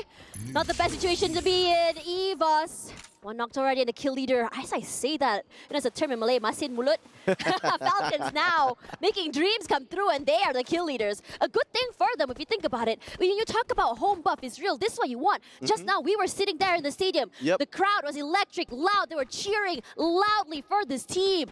The team that then wants to go on top, the team that has home ground advantage. They want to get as many points as they can for Point Rush to give themselves a leg up tomorrow in the grand finals. But today for Evos, a team has been quiet now toward the middle of the, I would say, the ladder. Today, coming in second in one of the maps, they are bringing the heat as well to this game. Yeah, and they are giving so much pressure. But for AG Global, right now they are seeing Loud detecting 1 of the players coming from them. But with that, they are trying to hold the ground. By Drax, Drax is trying, by stopping, immediately came in, both of them are going down, assisted by Dew as well with that sniper. Do you see how quick that trade was? Both teams bringing their A game today. Cow17 is here, just kind of ring around and Rosing, being able to reconvene with his teammates, left into a one-on-one, but it's so good that they managed to isolate each other. Caramel is there, but you can see that for Lost 21, it's all about being able to have the long-range fights, just really clear out the entirety of these stragglers to the side. Yago is still here. Yago is solo! Not for long though. Sypha is just quick on that trade, drops into the out, and he also managed to bring Stop back into the game. Lost 21 in trouble, all alone. Can he make something happen? Not quite, as he does bring his teammates back. But for now, Sypha and Stop are the 2 S's in the team that make things smooth for them. And from what I see here, AG Global, they are really quick on that reviving their own teammate. Whereas Loud, they were having some troubles. They are losing 1 by 1 of their players. But unfortunately for them, they need to get away to reset their own team. And here, some of the SPC replay, we are seeing Falcon getting Neshu Miners, where they immediately taken 3 of the players. It feels like a booyah kind of like turns into a target on your back in Yep. this situation. Netshoe Miners also managing to get one today. And, you know, I think on day number 1, we talked about the brilliance of Nando 9, a player from that team. Often really puts head-to-head with Yago. Yago this time around shines a bit more, but today Nando 9 saying, hey, I've come here to play as well. Now, speaking of coming to play, Buriram United today start off rough. Yep. And then in that previous one round, managing to go all the way to the top of the ladder with so many eliminations, getting that booyah, and suddenly everything went so well for them. They really trained for it. I mean, Wasana was insane, let's be real here. Wasana out here wiping out entire teams on his own while his teammates either get revived or rotates over. And right now we are seeing one of the players coming from Netshoe Miners have been taken out. And Wasana, like you said, immediately push 3 of the players coming from Netshoe Miners. And we have Raywon is trying to hide behind the boulders there. He's the key for the team. Yep. He's the key for the team. The guy that gets the multi-frags. We want to see another 18-year. Let's talk about Wasana. And speaking of that, they go aggressive. Jump shots all around. Moshi does good one, and so does Wasana. There's going to be answering all around, but Buriram United, they stay very, very healthy. It's going to be Netshoe Miners that's in trouble, running for their lives. General running to the other side of the area, dropping some util forward, rushes up here, Wasana, and he just takes up so much space before the team could even react. They're eliminated at 11th place. And how aggressive Wasana and Funa is, they immediately go in, try to take one of the players, and immediately taken out the number 2 on the overall ranking right now. So this is quite a worrisome for Netshoe Miners. They need to be careful for the next game. If not, then the chances are they'll be dropping from the leaderboards. But for PE Sport, they are quite close towards Buriram. Let's talk about PE Sports. Their performance. Oh, they are performing They're well. performing so well today, but very quiet in the knockout stage. I feel like they've been hiding their cards. True. They will not immediately engage within a fight. They try to assess the situation first, and then they will go for it. Yes. If they know that they can take 1, 2, or the whole squad together. Yeah, a team that is, you know, when you are playing a poker game, you don't show all your cards in the beginning, you show it all the way till the end. And for now, I think Eve, despite today being a point rush, I have a feeling more cards are about to be shown tomorrow on the grand finals. But for now, before we go into that, we can see that Falcon's already 6 in the bag in terms of eliminations. I think at the beginning of the day, we did try to see them play as aggressively as they did on the knockout stage, but they were punished over and over again. Do you see the change in pace for them from very aggressive going to every single team, and now they're saying maybe there's a right time for us to do that, and perhaps the early stages was not the time. Yes, and I think for Falcons, they know what they need to do, the rotation where they are dropping as well. But for them, for Team Falcon, they are going towards Snowfall, where Buriram is there. So the chances are Falcon and Buriram will be fighting off each other, and they might be joining by EVOS as well. It's going to be very exciting for EVOS, a team. I mean, we talk about aggressive Indonesian teams. We talk about RRQ in the performance of the knockout stage. But today, EVOS says we are just as good as our brother team from Indonesia, if not better. And for Indonesians, we want to rise up to show what we can offer to the Free Fire world. And now it's a lull. It's almost quiet. If you look at the circle right now, no one is engaging to each other, trying to figure out where exactly the circle is pulling. It's going to be Funa here from Buriram United. That's going to be putting the pressure onto the members of Falcons. On fire, finally knocked down here. His teammates not quite there to really assist, but they're not afraid to take up that space. Speaking of taking up space, it's going to be Wasana that's going to try and get the pick off onto On Fire. He's got it up once again. Not quite happening yet, but Wasana, they want to do everything they can, not only to just gatekeep the circle, but also collect as many of these elimination points as they can. And right now for Buriram, we are seeing Wasana trying to hold that spot. He's trying to rush in, but immediately Peter with that Chargebusters going in, pushing Buriram back to their spots. Can they make it? But for Peter, he needs to be careful. If his team is not covering from behind, then one more is already being taken out by Joanna with that Drogon. But Twisted Mind as well, being eliminated on the 3rd place. Oh, this is very aggressive. Look at this collapse coming through from both these teams. Falcon in trouble. 2 knocked already. On Fire out. And so will one more cause Q. He's trying to make the things happen. He's trying to make sure his team stays alive. Can't do that. Gets knocked. And the whole team quad by Wasana. completely obliterated in one fell swoop. Buriram United is on fire, and they keep going. And they will keep on going towards the zone right now. The zone is shrinking. On the third, we will be seeing more and more going or moving towards Snowfall, where there is no much compound to be taken. But we are seeing PE Sport are getting closer towards Gaimin. And with the most eliminations on the 11th minute, we are still having 8 squads here. That's just gotten a headshot with that AWM. But for Gaimin, they have the better spots. Nero already been taken down. Can they make it with the Skylers being traded? This is just so aggressive PE. They're doing so phenomenal today. On fire, they are on the heat.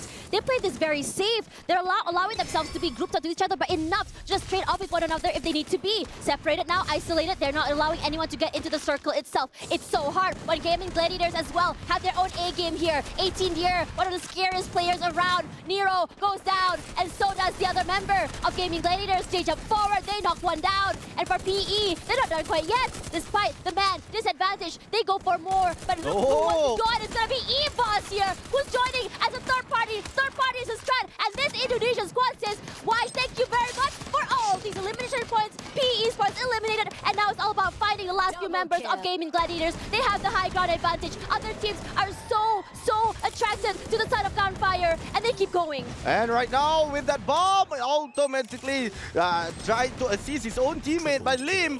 But 3 of the players coming from EVOS. We have Ray with that headshot as well. They are being aimed by AG Global on another spot. And with that, Lim, unfortunately for him, he accidentally killed himself.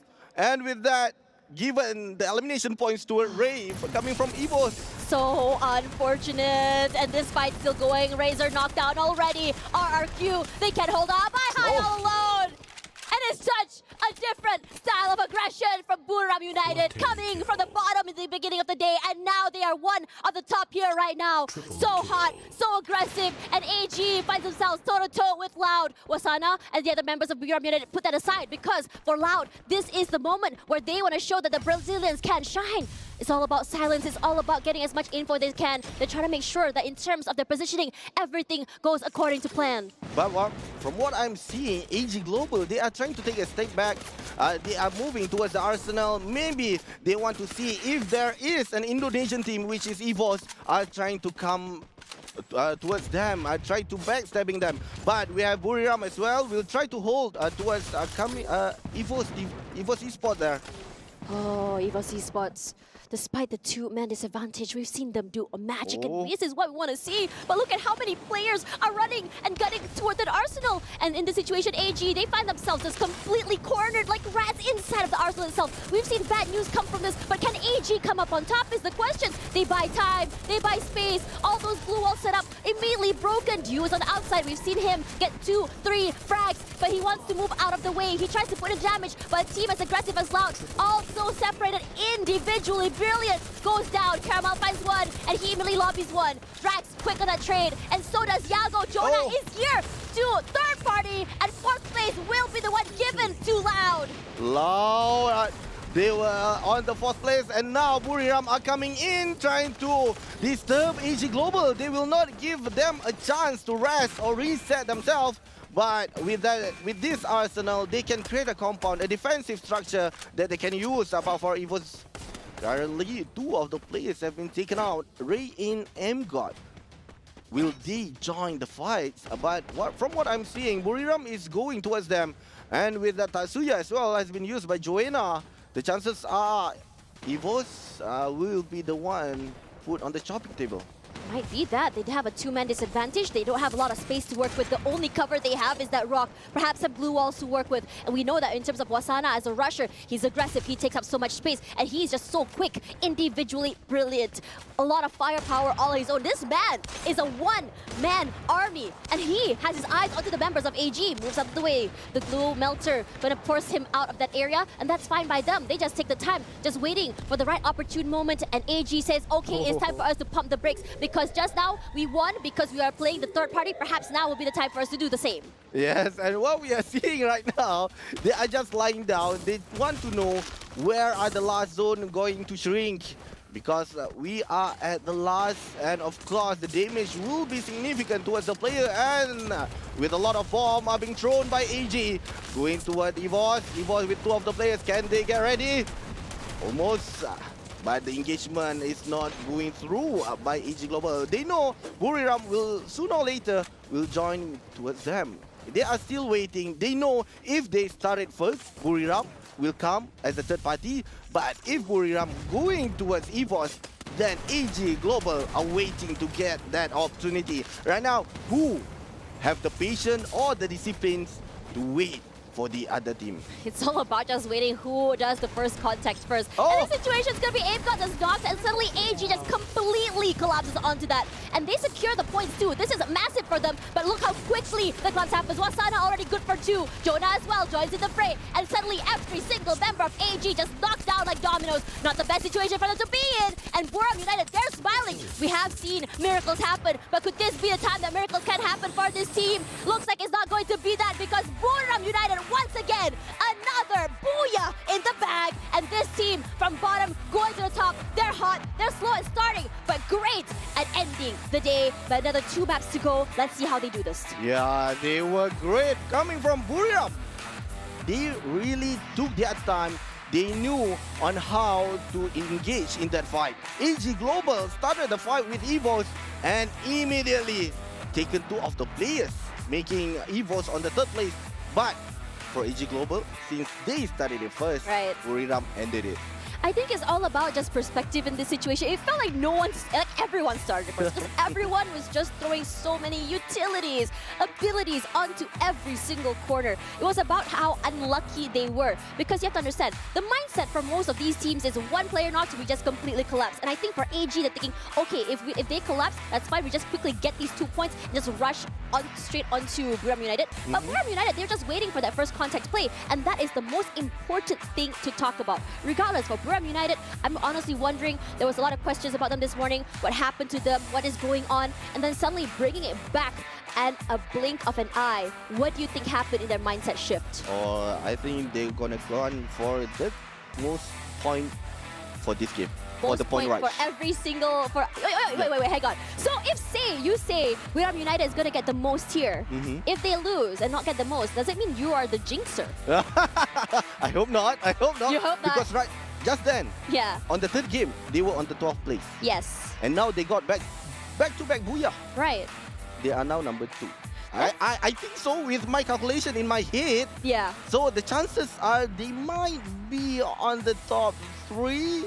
Most probably, we'll see how our analysts are gonna table out the leaderboard soon. Yeah, I'm really excited to see that. I mean, we have the brains of Neptune as well as everyone else. But for now, here are the highlights happening. And I think what's really important about talking about this team, it was pretty much already recapped just now in our recap before game number 3, right? About how the change has been for most of these teams. The Brazilian teams are a little bit more aggressive than usual, kind of following the tempo of the Thai teams. We have the teams that are playing, that everyone is playing so safely yet so aggressive at the same time. It's really hard to pinpoint what exactly is their game point. But for now, let's have a go at on the main stage here with our victors, 2 booyahs in a row. It's Buriram United. Esports, of course, are joined by Wasana from the squad. Now, 2 wins in a row. That really is a big recovery after the first 2 games. How do you feel so far? 2 วินรวดที่ได้มาตอนนี้ก็คือฟื้นตัวขึ้นมาได้แล้วรู้สึกยังไงบ้างครับ ก็รู้สึกว่ามีความมั่นใจในการเล่นมากขึ้นครับแล้วก็เพิ่มแบบความเข้าใจกันในทีมครับ The 2 wins give us confidence and giving us understanding on how should we play today. I mean, at the end, there were no Brazilian teams to be found. Do you think now it's SEA in control? ก็คือตอนนี้ไม่มีทีมบราซิลเหลือเลยในช่วงท้ายๆแล้วคิดว่าตอนนี้โซน4ของเรากำลังแบบคุมเกมอยู่หรือเปล่าครับ ผมว่าก็น่าจะแบบนั้นแหละครับ It seems like that. Very much so. There it is, SEA. But there's 2 more games left. Where do you think you will place at the end of the day? เหลืออีก2 เกมครับคิดว่าจากนี้จะเล่นยังไงต่อดีครับ ก็เล่นเรื่อยๆครับจะเอาบูย่ามาเรื่อยๆครับ We'll get all the booyahs. There we go. They're looking for it. There it is. Buriram United Esports, 2 wins in a row. We'll see. Thank you very much, Wasana. Congratulations. Thank you for a wonderful translator. Now on for our Arabic viewers. مشاهدينا العرب عم نحكي كنا Buriram are back, baby. If you're a fan of Buriram, I think this is when you say, they're fine. They're gonna be okay. They're not flunking. 2 back-to-back booyahs. Yeah. This is very concerning for the other competitors because if you're looking for points and Buriram are awake, it's going to be an uphill battle. But let's break down what really happened in that matchup because it wasn't just a case of Buriram going ham. Sure, they were getting a lot of eliminations, but we did have a couple of other teams really capitalize on Alpine. A couple to mention. Firstly, Loud. They got rid of Fluxo. 12th place. This was quite a shocking elimination, especially with the fact that we thought Fluxo was actually going to wake up today. What kind of happened in that initial fight? Because we really thought this was the time for Fluxo to shine. Maybe it's a little bit too cold at this stage, so they decided to sleep back again. But no, jokes The map aside, is a little bit cold. jokes aside, I mean, there's a few teams really that's trying the first few maps as a testing ground, as a warm-up. Like Wasana just mentioned, we are creating the first few maps to study our opponents, to check how they would fare on probably different tactics, and then if they decide to go back and grab that booyah, then they do so. Yeah, that was also mentioned by RRQ's interview before, is that they are trying out new stuff at the same time. And if we were to look at the Buriram as well, based on the interview of Wasana, you know what they say in my village?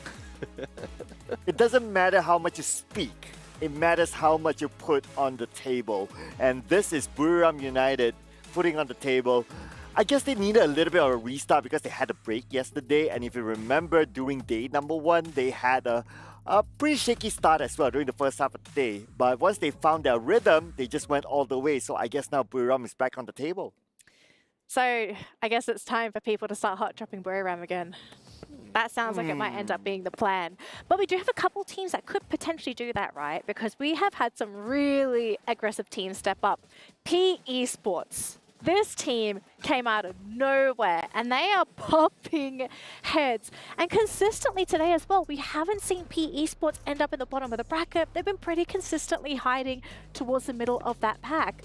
Is this a team that we're actually going to have to start looking out for? Because, yeah, maybe they don't get a booyah. Although, to be fair, I do think they are due for a booyah very, very soon. But I actually think teams, are they underestimating P Esports? It is possible that they are underestimating PE Sports.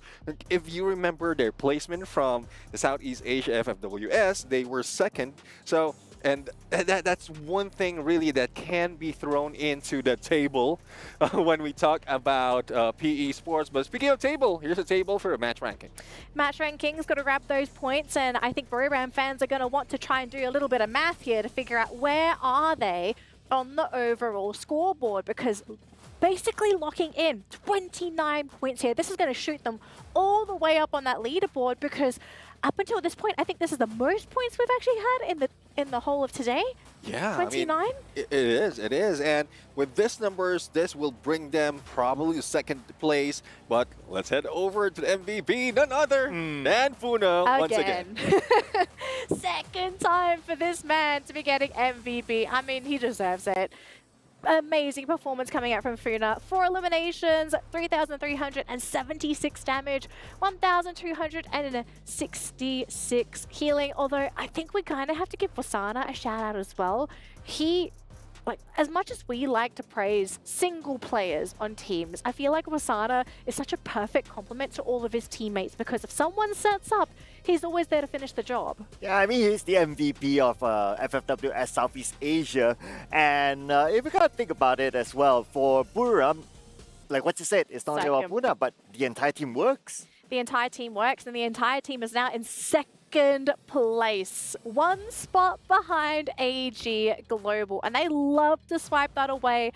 They're not that far behind, boys. So, Buriram looking to take that first place away from AG Global. But AG Global have played fantastic today as well. They have been extremely consistent all throughout today. No bottom finishes, high eliminations.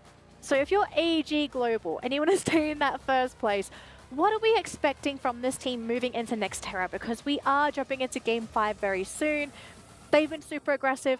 Are they going to maybe be even more aggressive? Well, it is possible that they can do that, or they can just play their usual strength. Keep the distance, shoot them afar. They do have Du as a sniper, and then the rest of the team might be able to go in for a finisher. But fun fact for those who saw the overall, top 5 has maintained their 33% of top 3. So meaning to say, out of the 4 matches that we've finished, they're already taken 3 every of the 3 on the top 3 spots. So that's the consistency that we're looking for. That's the consistency that we might see once again.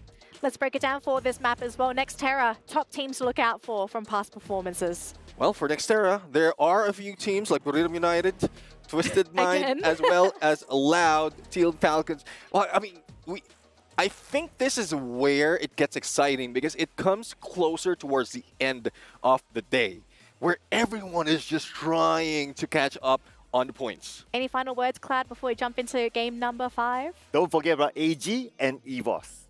All right, thank you so much, gentlemen. We're going to jump into game number 5 right before we head into that random map, but throwing it over to Ovi and Tash.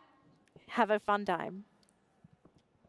We are definitely going to be having fun for this one as we see a back-to-back booyah already by Buriram United, a comeback that was phenomenally insane. Aggression, third parties. What more is a recipe to fun? Yeah, and from what I'm seeing here, the meta right now, they are going to third party every time they will be on the end zone It's later like on. a Mexican standoff, right? Yeah. 3 teams, they're like holding their guns to each other like, I won't shoot if you shoot. I'm waiting for you to shoot first. Are you going to shoot first or is it going to be me? We'll see. We'll see. Okay, so coming into Nextera. Now, the Dazcat really shared with us teams that are to look out for on this map. Which is the team do you think is to look out for on this map? For me, Buriram. They already Buriram got United? back-to-back booyah. Yeah. And now we are moving towards the map that they have gotten the booyah on the first day. Right. We also have seen booyahs come through from, I believe, Loud as well. So that's going to be really exciting. Fluxo.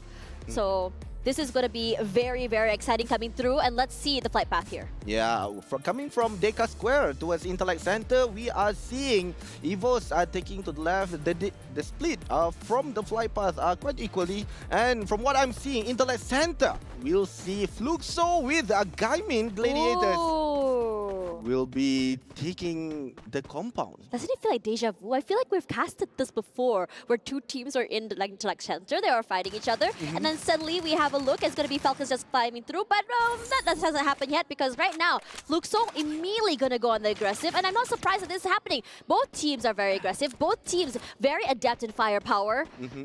What do you think will be the outcome? Because that dodge by Gio, massive, keeps him alive a little bit more. So does his teammates, and I love the protocol they have. 2 players moving up here, aggression coming up forward. The glue wall does buy some time, denies a bit of damage, and Bunzin will be the one with the opener, and so does 18 Gear to go for that trade. Bunzin out already, they're not stopping. 1 player down, it doesn't mean that the fight's gonna be stopping quite yet. It's just about holding, and Gaming Gladiators take the kill lead. And it's quite dangerous coming from Fluxo. You immediately been taken out. Gaming Gladiators, they are having an advantage here with that equipment as well. And this will make Fluxo immediately need to retreat themselves coming from Intellect Center. But they are being covered. We have Falcons in the Twin Bridge. From Topia, we have Loud. On Museum, we have Buriram. So the chances are for Fluxo, either they try to run away towards the edge of the map or not.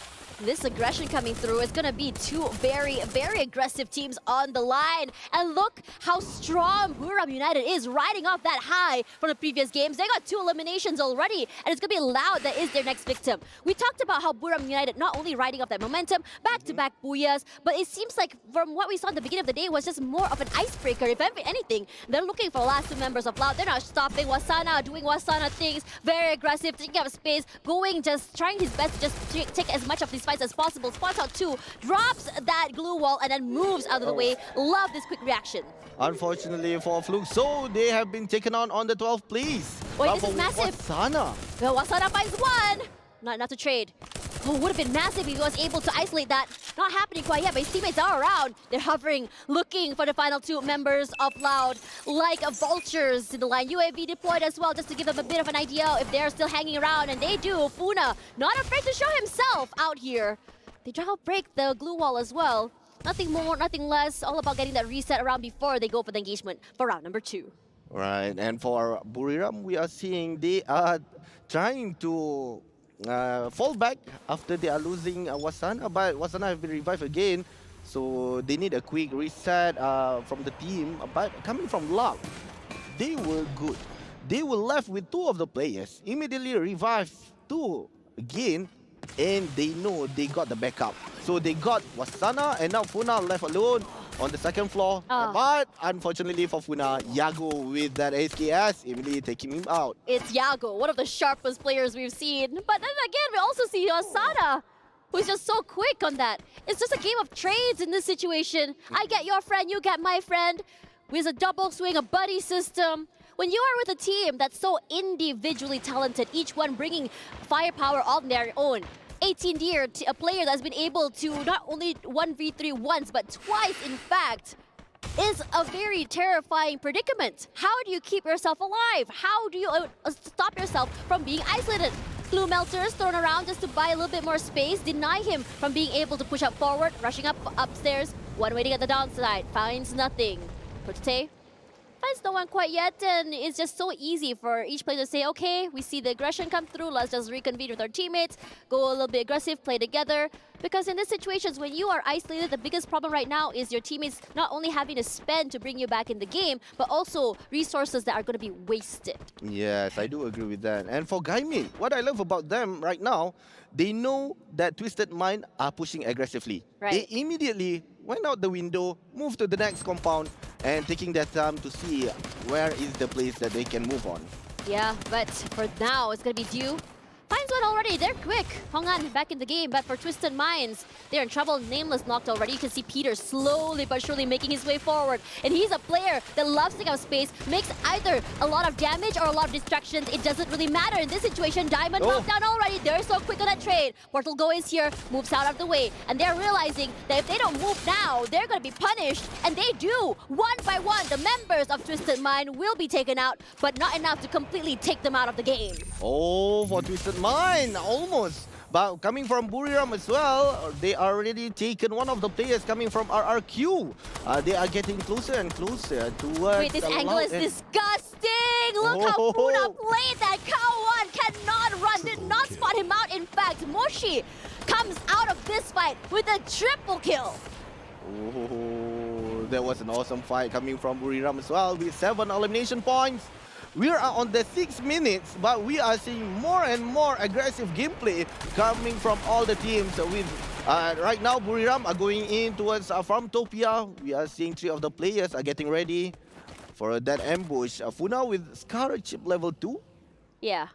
As a long-range weapon, it's quite... I'll see that he'll try to spam the bullets toward the enemy line. Yeah, that pressure will be... Yeah, the pressure. Yeah, I love that. But the positioning by Buriram United here is what I want to highlight. They've had a 2-2 formation come up forward, which means that if it's on the top side, they know anyone's pushing toward them. If it's going for the trade, they're able to do that. The teammates on the bottom ground goes down. They can go for the revive if they want to. They keep each other safe, but going aggressive. And speaking of aggressive, these two teams are doing just that. PE Esports, a team that's been shining, in my opinion. Bit quiet to the knockout stage, but they bring more to the table. AG, Sypha, out already, but it's all about just buying the right time. Waiting right outside the door here. Perhaps Death is knocking, not quite dead. LBT tries to find him in the end, finds him. Denies a bit more damage with that glue wall. Repositions himself, moves back inside, weaving in and out. What movement he has is phenomenal. His teammate is here to go for a trade. CQC not being able to do anything about that. LBT catches Carabel off guard and straight to the lobby while his teammates bring him back in after this. And LBT is the elimination leader for the player. Coming from 43 players, 44 just now. Yep. He is the highest elimination that have gotten for the team. And right now, from what I'm seeing, the zone is shrinking. We are moving towards the 3rd zone, which is moving towards Plazaria. We have 3 teams inside the zone already. We have Gaimin getting closer, but in front of him is Buriram. Can they make it? But RRQ will be fighting them first place. And Gaimin, I think they're gonna go towards Turbine to avoid all those chaotic movement coming from the other teams. Whereas AG Global, they need to be careful. And from the elimination feed, Loud just gotten one of the players coming from Twisted Mind. You know what's really interesting? Thinking about how Buram United came out previously, all the way to this tournament, just running away from Team Solid, trying to figure out a way to reposition, come up alive. And now, because they're just understanding how much firepower they can bring, understanding how they can play as a team, and understanding that it's okay to give up their drop spots, they're able to come up on top and just avoid and just learn to go into different styles of play. And speaking of different styles of play here, another Titan is in the line as well of fire for Buram United. Oh! Up by high, had no chance to reposition or move. He thought he could buy some time, can't do quite that. 1,400 gold coins in the bag. Buram United, the whole map is their oyster at the situation. Yeah, and they are showing that this map is owned by them. And what we are seeing is Posey just being knocked down by Nero with the Bison. But he'll try to loot again, coming from the enemy. And they are using the monster truck. Are we going to see a monster truck being used at the end of the zone later on? Wouldn't be surprised if that's going to be happening. It's going to be Twisted Minds trying to take this fight against AG. AG bring out the A game, very aggressive today, starting off aggressively. But for now, Twisted Minds moves out of the way. Nameless and Exposy is out, and so does Portate. Looking so terrible for them. Ju alone goes for that revive onto Cypher. Oh, almost. You nearly get rolled. Yeah. Unfortunately, Duke was on point during that time. He almost getting wiped out. But then they are still alive with 3 of the players. And now we are moving towards Buram. They are going to fight with Gaimin Gladiators. For this Arsenal, no doubt. Been noticed, and Wasana with a quick action with 2 of the doors has been open. He knew that his HP is below 100. He need to reset himself, but immediately going in after that 2 inhaler has been used. They're still going on here. Wasana, one of the players that's not only quick on that reposition, quick with that firepower. Look at how much space he takes so quickly. It's a 2v1 in this situation, and he's okay with that. His teammate's finally here, though. Oliver on the other side, watching to make sure that no one is third-partying. It's a lot of trust given onto him. Wasana, truly one of the most impressive players I've seen so far from this team. Now, PE Esports, a team that we have been talking about a lot, about what they bring to the table today. Bit more quiet to the knockout stage, but today they say, okay, it's our A game, let's go a little bit more aggressive. They don't take unnecessary fights. They know when to go aggressive and when to hold that. In this situation for AEG, it seems like fight after fight. Caramel taking in a lot of damage. It's going to be Team Solid on the top side here. Going to be very dangerous for them. And Team Solid, one of the teams I would say, has been ruining so many teams' chances that they kind of go through that rotations. And with 11 minutes, we are at 11 squad. The zone are moving towards Plazaria. It's getting tighter and tighter. And the chances are we are seeing Buriram will be fighting with Loud as well. And Twisted Mind will caught in the middle. On the right side here from the screen. But on the left we have Team Solid. Have a chances to hold on to gatekeep AG Global from coming in. PE Sport with 6 elimination points. They are exchanging RGS. But for RRQ as well, they are not having a clear shot right there. But they went out. But unfortunately for Twisted Mind, they have been taken out on the 11th place. Look at this fight, quite prolonged between Falcons and PE Esports. Despite that, no one is really knocked out already. In this situation here, we move our sights onto Stop all alone, struggling for his life. Can't do more than that. It's a terrible predicament to be in. A wipeout, in fact, for AG. A heartbreak for them, despite the, I would say, a pretty good run for them for that. Eva's a bit more quiet, 1 in limbs, and they're okay with it. And this time around, another team joins this prolonged fight. It is going to be NMG, a team that's managed to get Booyah, showing us that they are also one of the most, I would say, more feared teams in this stage.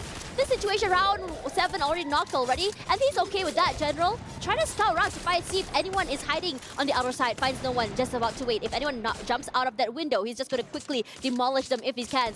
Procs left, just quickly bleed out to death. And in this situation, the Giants of Loud falling 1 by 1. Lost 21, all alone. Needs to survive, but they're not done.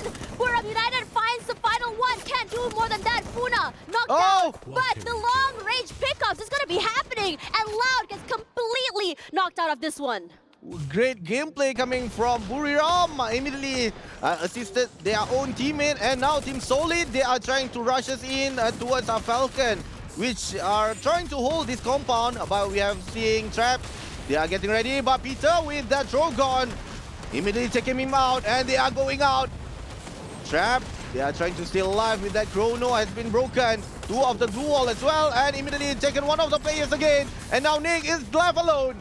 Can he make it? Can Team Solid make it? But unfortunately, two of the players again being taken out by Falcon. Nyx is down already, a quad kill for Peter. Can't do more. Falcons this time around. Perhaps the chance in the arena must be loud right now. Home buff advantage, one knock already. But Wasana is the one that's on a killing spree. Look at how he's just approaching the other members of EVOS. EVOS wants to fight back, but the rush from Wasana is a bit much. He's so quick to weave back down, forth and center with so much support from his teammates. The entirety of this circle is theirs. And this situation, they're just walking one by one up and around the entirety of the eastern side, completely in Buriram United's control. A killing spree from Moshi as well in this situation. And PE Esports last two waiting. It's all about finding the last person alive. And RRQ trapped in a little corner. Has to be careful. Not sure where Falcons is going to be jumping through. They find out. They see Nero. Nero just buy some time with the glue wall. Can't do more than that.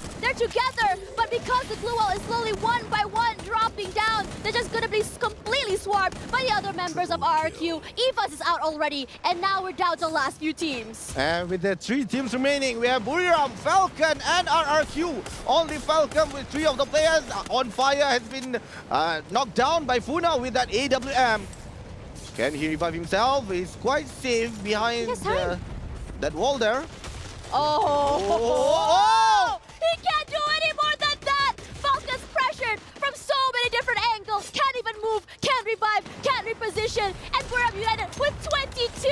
I have never seen this aggression come from this team. And they bring their A-game. Eliminated at third place is gonna be Falcons. RQ is here, and so is our representatives from Thai, Buriram United. Southeast Asia looks strong in this one. And they rush forward. Wasana finds Mal, completely obliterates him. And he wants more blood calling. He smells it like a shark in infested waters. Dudes tries his best to put in the damage, and so does Abai High. Wasana, he's just so quick on that reposition. It's so hard to catch him. He's almost like an eel in infested waters. You catch him, and he moves out of the way. Puts in the damage. His teammate goes down. Abai High does find Funa in the end. But Wasana is the one just pick up one by one. Jonah as well. What can you do when a team just completely swarms you from so many different areas? One more player left. He tries to make it happen. Abai High weaves in and out, but he can't isolate. And that will be the end of that. A complete wipeout. And it's going to be a complete booyah. 3 in a row for Buriram United.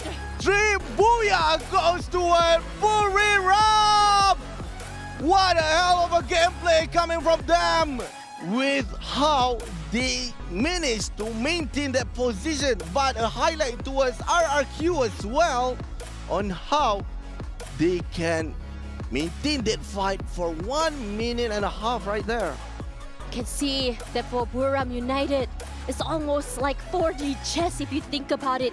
Their positioning, allowing Wasana to be the main distraction, weaving in and out, catching everyone off guard, shotguns to the face, knocking one out, repositions. He doesn't have to worry too much about confirming those kills. Yesterday, during an interview, Wasana's face completely stoic. Today, all smiles. This is what we call confidence. Yes, confidence indeed.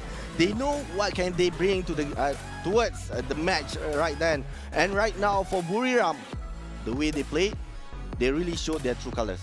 During the knockout stage, we are seeing them. Maybe they want to hold their cards. They don't want to go all out aggressive because they know they need to be on the 12th place. But today is the most important day. They need to be #1. Yes. To get the most point for tomorrow. Gives them a bit of breathing room, gives them a bit of wriggle room as well. That advantage is just so precious. When you talk about them, we had an interview with them on day #1 about what they were expecting from Team Solid, a team that had gate-kept them from SPS. They couldn't do anything against them, led to their downfall. But in this situation, it wasn't that. They're so confident, they feel good. They said to us, hey, we have learned from Team Solid, we've seen and understood how they play, and we can sort of readjust and readapt to their style. But and they deliver. Yeah, they deliver. And as we can see, Moshi really plays a role for his team with that 8 elimination points, and Wasana immediately taking him out. So now let's just head on over to the panelists. I want to hear what they have to say about Buriram United. Our late bloomers today have got to be crying because if they didn't get their points earlier today, Buriram is basically going to hog it from this point on. So many eliminations. I mean, they could share, but why should you share when you should be starting tomorrow with those extra points? Guys, who can stop Buriram? Because at this point, after seeing that game, 3 back-to-back Booyahs, 22 eliminations. I don't think anyone can stop this team. I would like to say it takes a Thai team to take down another Thai team, but at this point, No, you need an entire village to get rid of Buriram. Yeah, they need a whole village ganking onto Buriram. But if we look at the numbers here, it is 27 eliminations by Buriram. And 27 is the magical number now. This is the most amount of eliminations by a team in a single round. Not just that though, incredibly top heavy with these eliminations as well. Buriram with the 27, Team Falcons with the 12. As for everyone else, they were basically left picking up the scraps. And if you're looking for those points, you do not want a top heavy round because that means less points for you to pick up. I mean, at this point, it's a bit of a struggle, right? All the teams Not are a bit. literally just It's a very big trying to scavenge any sort of scraps that they can get because it's so difficult. BRU is taking everything.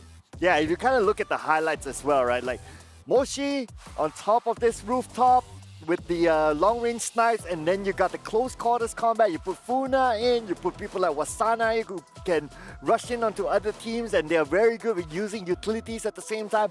I mean, this is a complete squad just based on this round. This is Buriram bulldozing other teams. Yeah, I want to say one thing though. I think just BRU is just being greedy at this point. You know, they're just a bunch of like bad people. True. I think at this point, they are probably in a really safe position to just take first. I don't think it's possible for another team to make that catch-up happen. Unless the stars align, Buriram get 0 this next round, and whoever gets these next round of points, you're going to need 30, 40 points to close that gap. An insane number of points. But maybe first place is out of reach for a lot of these teams. Second, third, definitely doable, but it's a random map. I think that's what makes it so difficult for these teams to swallow. You don't even know if you're going to get a favorable map choice. Yeah, I mean, talking about teams who could potentially still overtake a Buriram. Well, assuming that Buriram goes out with 0 points, not jinxing them, but just saying in theory, well, teams like AG technically could still do it. I'm not sure about EVOS, though we need to look at the overall numbers later on, but AG kind of still has a chance to take that #1 spot away. Yeah, I mean, we're going to have to see, but this is the MVP. They had 8 eliminations. Of course, it's going to be Moshi, always at the top, always in the fights, right? He's constantly getting all the knocks. He's getting all the kills. He's doing everything that you could ask for. And at least Buriram can share amongst themselves, right? Don't let Funa take all of the MVP awards. Gotta give some to your teammates, you know? Gotta praise them a little bit if you can. But for Buriram, I think that at this point, they're probably thinking, okay, guys, out of all the maps, we have taken Booyahs on 3 different maps today. If we get any repeats, that's going to be a good day for Buriram. But for the other teams, you're going to have to think, what's the next step, right? Because just like us, the teams don't know what the map is until we're ready to start hitting the basically, if you're dropping in, that's it, okay? No one knows up until it's time to play that map. So is it time to gang up on Buriram? Because that really feels like the only plan viable for these teams. I mean, that is probably the only way, right? If you look at it.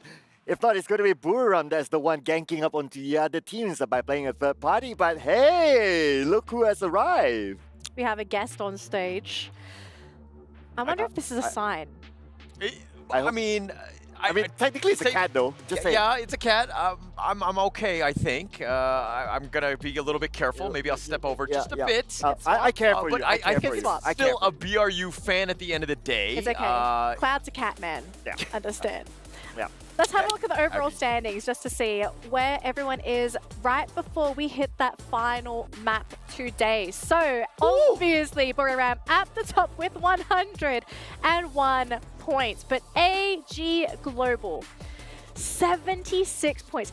This they've got to hit jackpot for this final map if they want to try and swipe that first place away. I mean, it's going to be very difficult, but I just want to put a little bit of context in terms of how monstrous this score is by Buriram, right? 101 points. If we're talking about the tiebreaker yesterday, right, between Our Glory Gaming and Fluxo, right? They had 102 points over 12 games, right? So they've done this in 5 games. How monstrous is that? Absolutely. But if you think about Fluxo as well, they're currently at the second last place.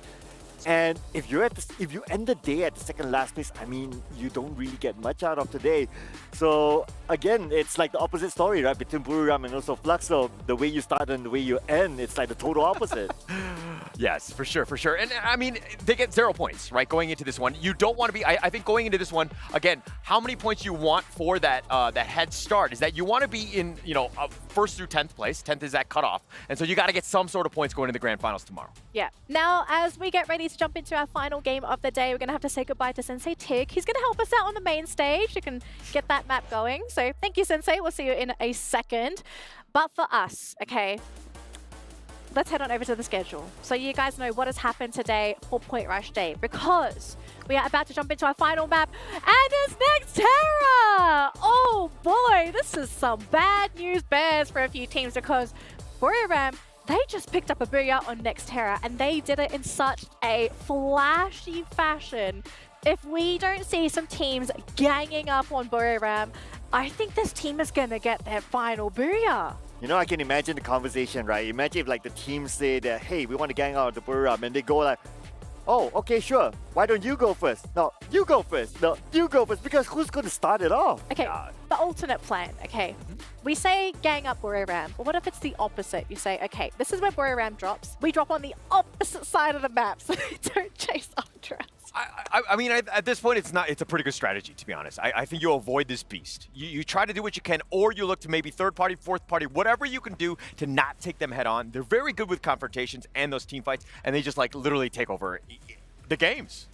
Yeah, I totally agree. I mean, at this point, instead of you wanting to try to gank up Buriram at the same time, maybe you be the one that, okay, you tell people to gank up, but you stay away. It's like, haha, gotcha. Just saying. Okay. I mean, reverse psychology is a thing, though. I wish the teams could talk in game, but that is not a feature, unfortunately. But we'll see if the teams have that idea in mind, or what idea they have in mind to begin with. But first, we're going to pass it over to our casters as we get ready for our final game of the day. Who's going to grab this final booyah? Who will get this final booyah? We had 3 in a row from Buriram United. We've seen a target on Buriram United's back. Yep. And in this situation, Buriram United is probably saying, bring it on, homies. And what's amazing about Buriram, between 3 games, immediately they have taken #1 just like that. How are they doing this? I mean, we talk a lot. I mean, me and you, we talk a lot about mindset shift. We talk a lot about confidence. Yep. But my question is, what did Buriram United have before match number 3? I also know answer to that. I need them. I need them to tell me so that I too could become a back-to-back booyah giver. But then, yeah, we are going to see the last game here. Right. Nextera.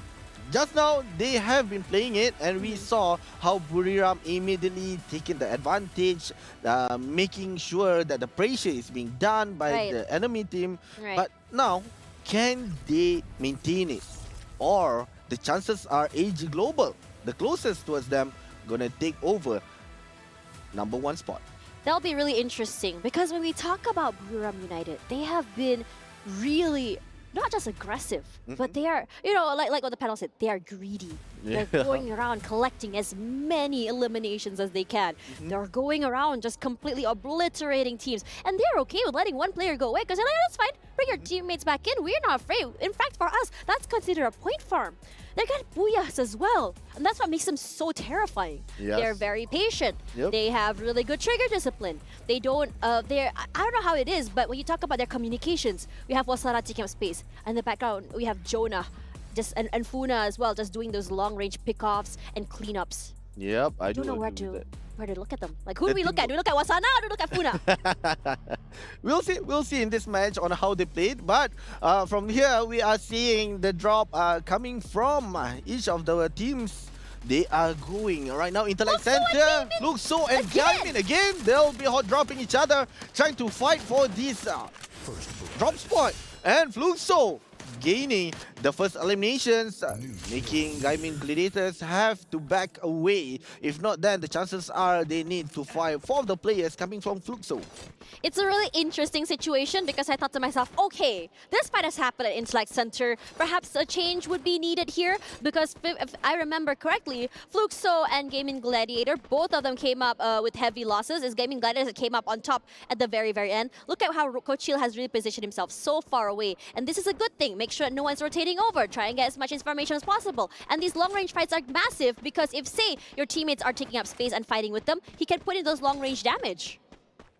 I do agree. For Coach Hill, he need to make sure that there are no players that are trying to run away coming from Intellect Center. But what I'm seeing here for Fluxo, they are immediately using that Tatsuya, going to rush in, but Raz has been taken out. And Liam trying to assist by 2v1. Can he make it? But unfortunately, with that SMG as well. AUG done by India, immediately assisted and taken one of the players coming from Fluxo as well.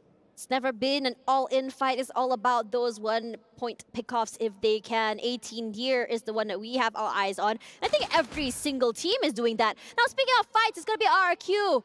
Just finding one Tattoo 13, Team Solid all alone, and they're going to be happy to take him out of here.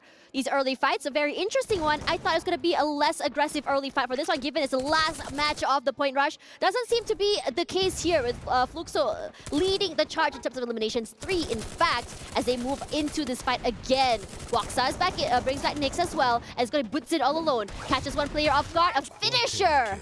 Quadra for him, and Fluxo looking rad and mad. Good job coming from Fluxo. Right now, they are on the 11th place on the overall ranking, so they need these elimination points to boost them to get a higher ranking, a better point for a start tomorrow. But for AG Global, Cypher has been shot down with Parafall by Nero, PE Sports. But immediately being revived by Stop. They are waiting, they are looking, where are the players coming from PE Sport? Are they going to rush us in or they'll be just dropping by? Interesting phenomenon if you think about this particular team for AG. Starting off the day, high elimination points. Not as aggressive, but understanding that they know that elimination is the key. But this time around, they found themselves on the other end of the barrel. But let's have a look at this replay first between Fluxo as well as Gaming Gladiator. They find Coach Hill all alone, and he was so separated, isolated from his teammates before finally they just completely collapsed onto the other members of Gaming Gladiators. That's how Fluxo was able to win this fight. And it was just Bunsin all alone. He managed to get a quad there. Understanding that positioning is key and isolating these fights, and in a way, is such an outplay for the mistakes done by Gaming Gladiators. Yes, and with that as well, they need to reset again. And with the zone are going towards Zipway near Farmtopia, then the dangerous spot for each of the team there. And for the Cypher, is trying to hold it in with that glue wall there. We have traps coming from Team Solid, trying to break that glue wall as well. Cypher's so low. Gonna go for that reset, coming by to see what's gonna be happening. He seems to be left alone here. Inhaler use, he knows and hears his footsteps. He knows that X-Trap 7 is here. Comes to the top side, repositions, and that's massive. Denies the damage, be able to just really buy some time for him, for his teammates to come find him. Not able to do that. Gets a bit of a heal and up, pick-me-up in fact. Waits for the right opportune moment. X-Trap 7 understanding that if he were to just be playing alone and gets caught off guard here, he will be punished. Oh. But he is the one that is doing the punishing. Cypher knocked down, and it's just so beautifully played by Team Solid. Yeah, and now they are getting that 1 elimination points toward the team. But we have Twisted Mind. They are engaging with Financial Miners with the glue wall there. Protote coming in strong with the Bison. Immediately taken one out by Proxy with the Parafall. Diamond has also been taken out. But it's being revived. Chrono has been opened. Then they will be rushing in with the Tatsuya as well.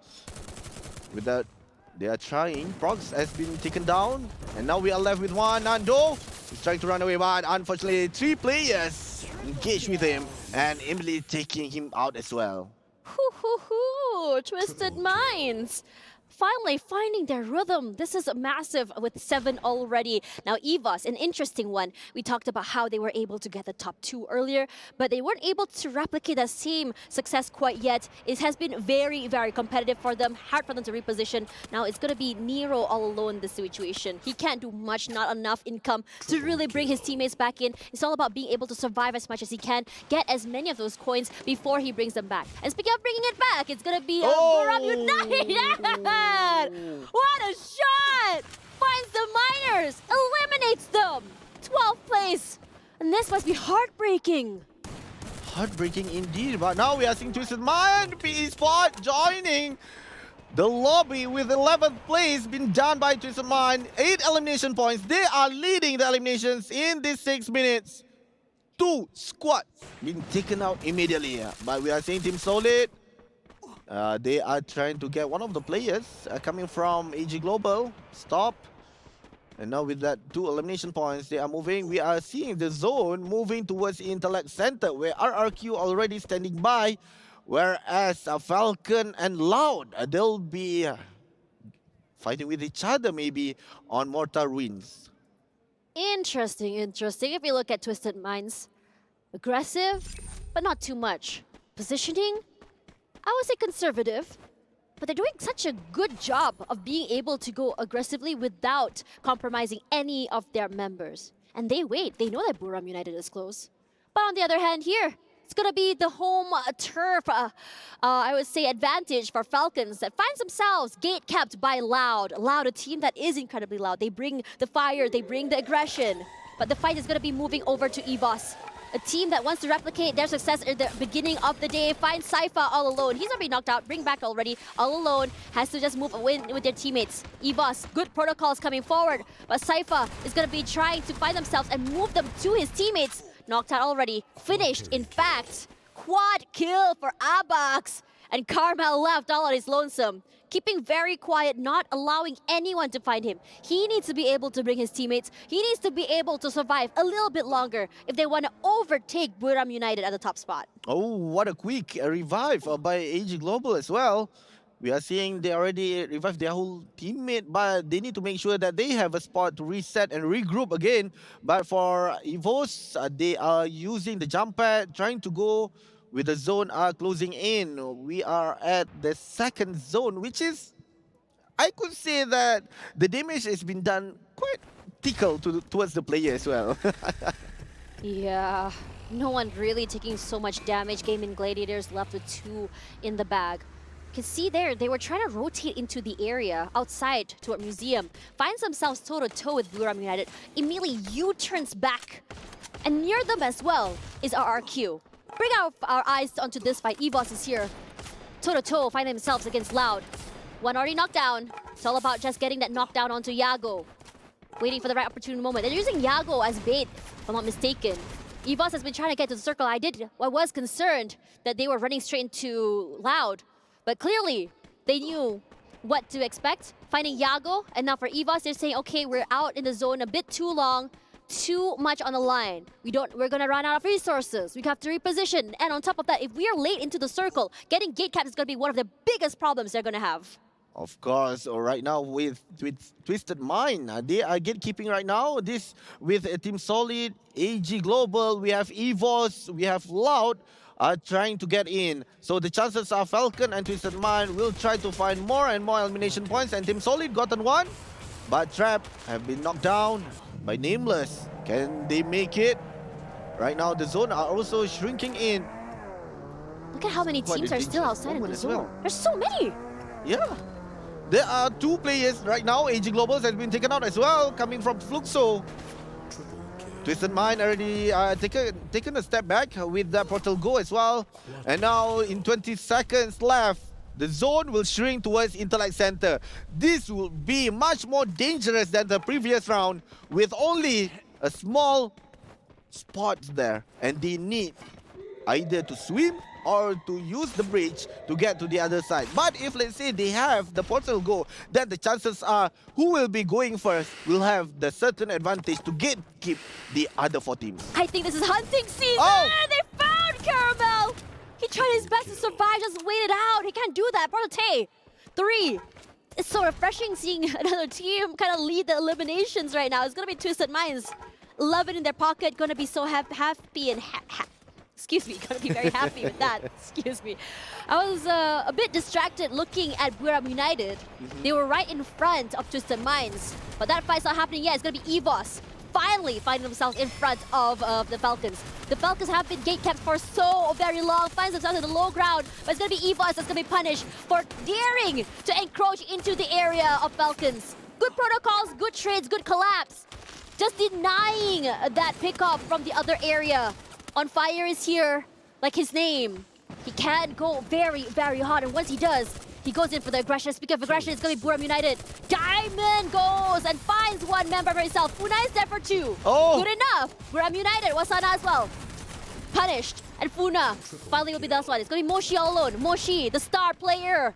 The one that makes things happen. So Wasana is very much alive. Still waiting here. But the fight over on the bottom side with Wasana waiting quietly behind the glue wall. Is making sure that he can be found. And I don't think they have marked him quite yet because of all this chaos. He finds himself in front of Team Solid. Nick to be knocked out already. Wasana becomes the eel. Does what he does best.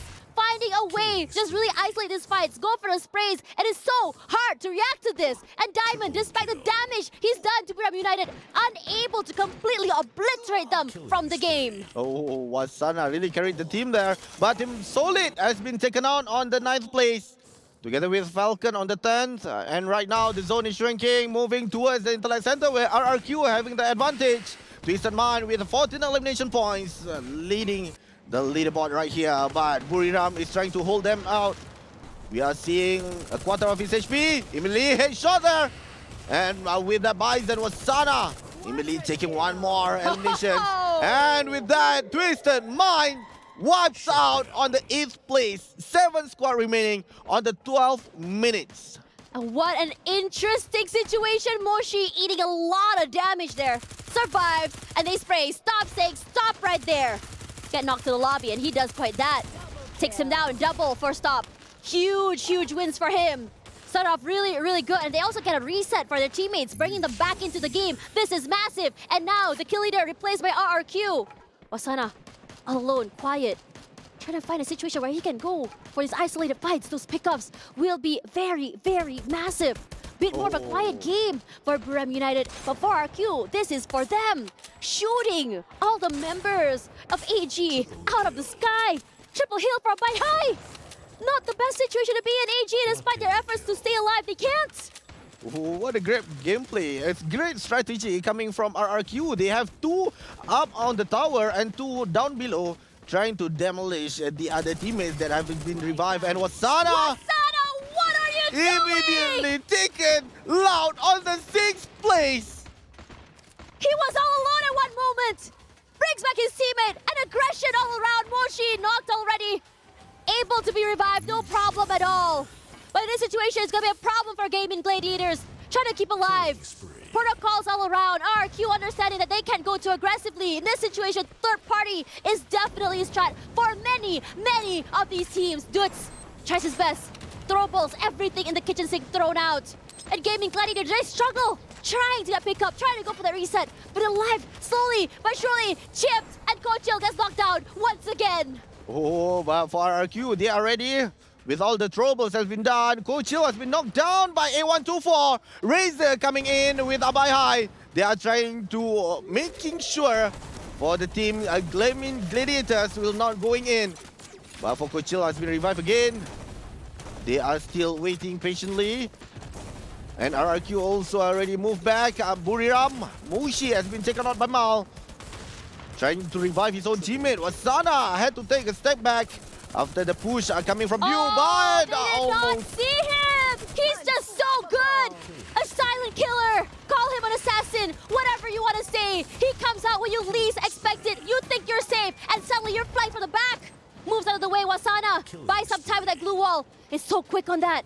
His teammates are around. He goes inside as he knows there's one in there! He does it! But he survived! Stop does find him in the end! 4th place! place. Wasana carries the team on his back all the way to 4th, and that's enough. Top 3 now. AG with only 1 member. Fluxo and RQ happy and healthy with 4. Bunsin finds 2 members of RQ already. Ahead on 4v4 here. Finds GU as well. Mal tries to bring more. He's just proning on the top side, buying some time, healing. Finds Mal as long as he can. MT7 is here. Portal Go finds him, and he rushes down. Drops to the bottom. Finds no one, and he's okay with that. So quick in the reposition. Buy some time. But the Booyah is going to go to no other than our team here. Oh, what a great gameplay coming from Fluxo! At last, they got the booyah for the last match. What a good job coming from them. Massive, if you think about it. This is the team that was on the brink of knockout. This is a team that won through the tiebreaker. And they make it in the end, breaking the streak of Buriram United. Takes down the kill leader, RRQ. This is a team that has perseverance, resilience, a team that is one of the best from Brazil. RRQ comes in second, but kudos to them, shining in the end of the day. Shining, shining indeed. And also for AG Global and Buriram. For Buriram, Wasana really did his time. Really, he was alive. He and was massive he at tried surviving. himself, taking out all the players all by himself and gotten the 4th place. But for AG Global as well, they tried their best, but they are being pushed as well. And with that, RRQ and Fluxo were the one fighting. But for RRQ, from what I'm seeing, unfortunately for them, they were fighting on outside the zone where the damage is so big. That is, but for now, the breakdown will be happening from our panelists. Guys, what on earth happened there? Well, what we do know for a fact is that Fluxo, they started strong and they ended strong by getting our first and last booyahs today on Point Rush Day.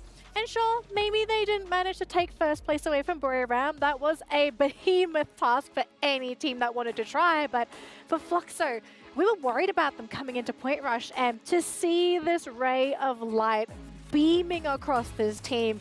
Fans from Brazil, they've got to be so happy for Fluxo and looking forward to seeing how they're going to do today. But let's talk Fluxo. That end game for them was perfect. Eliminations, positioning, everything was in their favor, Neptune. Yeah, I mean, end of the game, elimination leader, and then they grab that point for the placement. Ending with 34 in total and 22 on elimination. I mean, this different Fluxo overall. But as you mentioned, it's only from the beginning up until the end. But what happened in between, that is where they had difficulty. Yeah, but I gotta take it out of the game, right? And gotta give it to Fluxo as well. I mean, this is mentality of champions, if you kind of think about it. Like, you had a really big drop even during the group stages as well, but you still managed to bounce back at the end. Now, of course, it's not the end yet. We still got tomorrow, but they still show that they are still able to stand up again, even though they went down. I mean, the biggest thing is consistency, right? I mean, getting the first and the sixth one is great, but in the middle, they kind of fell asleep, right? And I'm kind of worried for this one, especially if you're going to go up against BRU, where you have to play your A game every single game. Yeah, actually, speaking of BRU, right, they did reasonably well in this round. Even though they didn't get the booyah, they still managed to get eliminations. They hung around, so they were able to also pick up points for themselves. So the consistency for Buriram, it's still there, okay? Yeah, not a booyah, but the points, the placements, they're proving that, yeah, okay, first 2 games are still snoozing. Maybe someone's still left at the hotel. We kind of don't know what happened there. But at the end of the day, if you finish on top by getting so many back-to-back booyahs, that's a good sign for you going into grand finals, because we've finished all of our games today for Point Rush. These teams are locked in for their grand finals head start points. And now it's D-Day. This is the time where these teams, you can't afford to make mistakes anymore for grand finals, because if you mess up in that next game, that might just be it. Your key's getting crushed. Oh, yeah, definitely. I mean, well, so far before crushing of the keys will be happening, let's see. The MVP, it is Bobs with 8 elimination and close to 3,000 in the damage. Not so much healing needed because they kept their distance from all the gunfight. We saw them earlier on the final battle wherein Wasana was trying to survive, and they was just hanging in there, trying to look for an enemy. Yeah, and if you look at their strategy, so this is probably the strategy that works well for them, but does it work all the time? Not really though, because if you kind of like try to stay away from fights, there's another side to look at it is that you may lose elimination points to other teams. So sometimes you really have to get in. But maybe in this round is that they try to find the momentum again, try to find their what works for them, at least from a mentality perspective. So that's why they kind of stay away from fights and take those long distance instead. No, I think it's a huge confidence boost for them, right? And I think that they played it well. It was the whole risk versus reward thing, and they ended up paying off with spades. I think that that's what you want to do, especially going into the grand finals. Yes, they didn't take the top 3 in this one, I don't think. We're going to have to calculate. I don't have my abacus right now, but we're going to find out and see exactly where they stand. Well, we have the graphical abacus that's going to be popping up in just a second here, showing the final scoreline for these teams today. So as we can see at the very top, Buriram United Esports going to be taking the lion's share of Point Rush points today, followed by AG Global. Props to AG. Super consistent today, always either towards the middle of the pack or grabbing those eliminations. This is something that you're looking for if you are supporting a team that can consistently prove that they are reliable every game. Yeah, I mean, AG Global, same as Buriram United Esports. 3 out of 6 maps, top 3, 50% overall. That's what they need right now. That consistency as well as a little bit more of tactic gameplay coming from the team. Initiation coming from Zoo and the rest of the team just going in as a follow-up. That's what they need right now. Thus, they grab 51 on the elimination. But if we're talking about elimination overall, Buriram United Esports, 71 in total.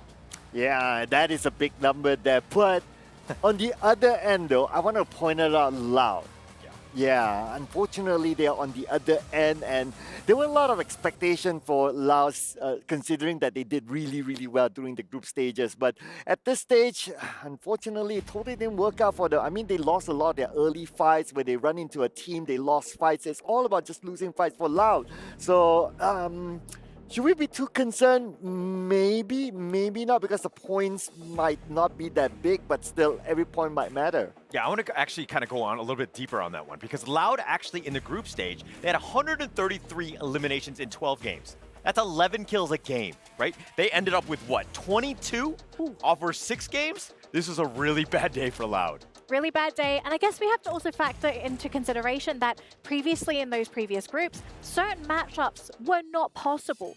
Now we have our top 12 teams lumped together, and all of a sudden, you're in a really stacked lobby, and sometimes you're going to have some Titans clash early, you know? As much as you want to drop your favorite drop points, someone else also likes that drop point, so you have to remember, do you concede or do you fight for it? And we've seen a couple teams, you know, as strong as they are, sometimes in the early game, you just fall to the silliest of things because, you know, RNG when you're trying to pick up loot. If you try and compete with another team, Neptune, you said this to me before, if someone picks up a gun and someone picks up a glue wall, you know who's going to win that matchup. Definitely. I mean, glue wall might be able to stop damage, but you won't be able to put up so much damage. But one thing's for sure, I'm hoping giving the best out for Buriram United for the grand finals, because we all know they can put this fight, they can put this all points right here, but when it comes to where it really matters, at some point that's where they fail.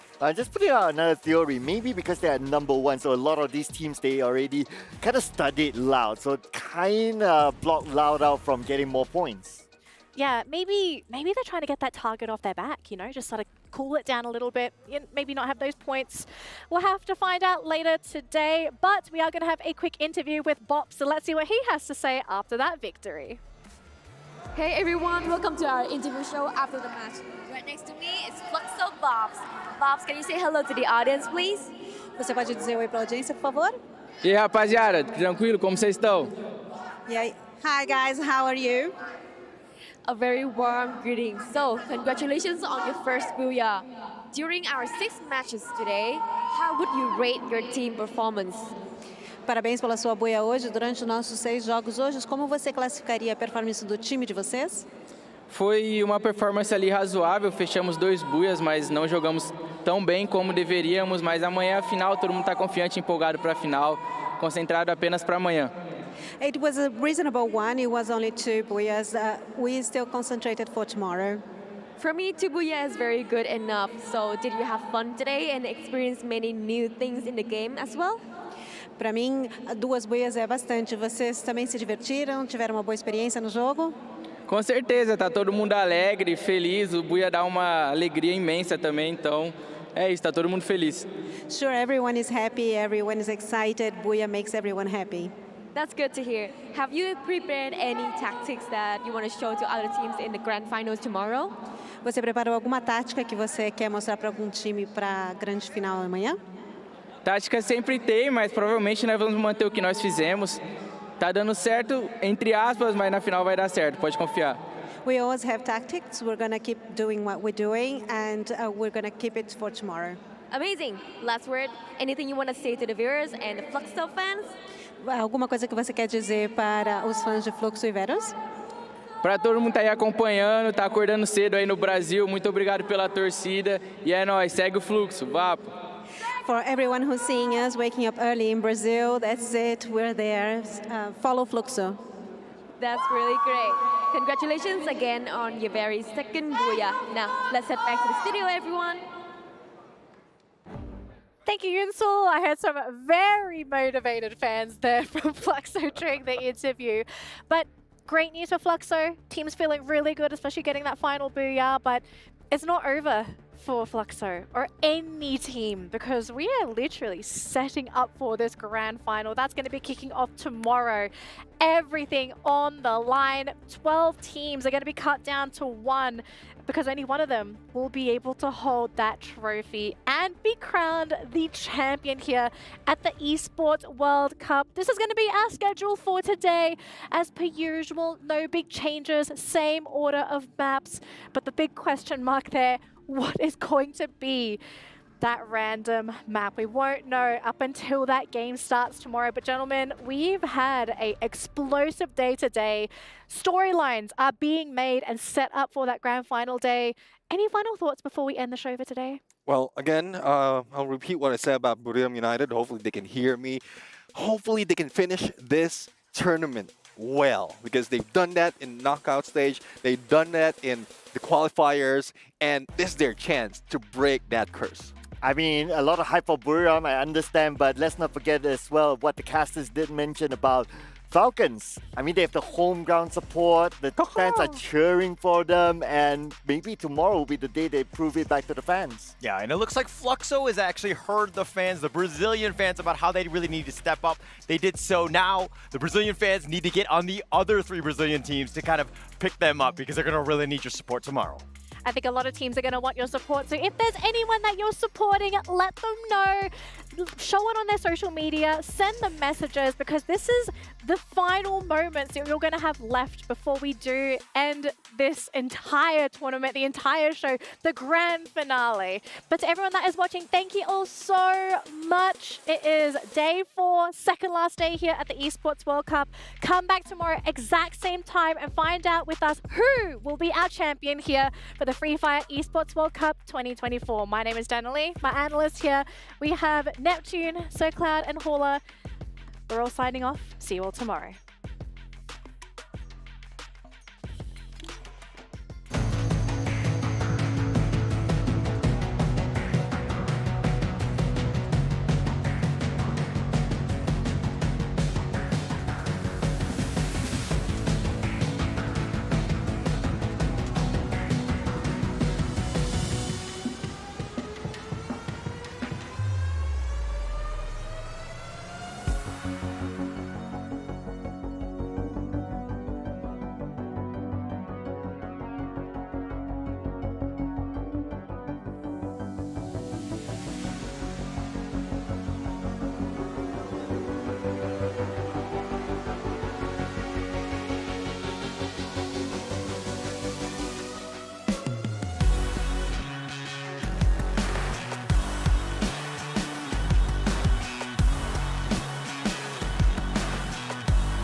You ever wondered how a Hollywood movie is shot?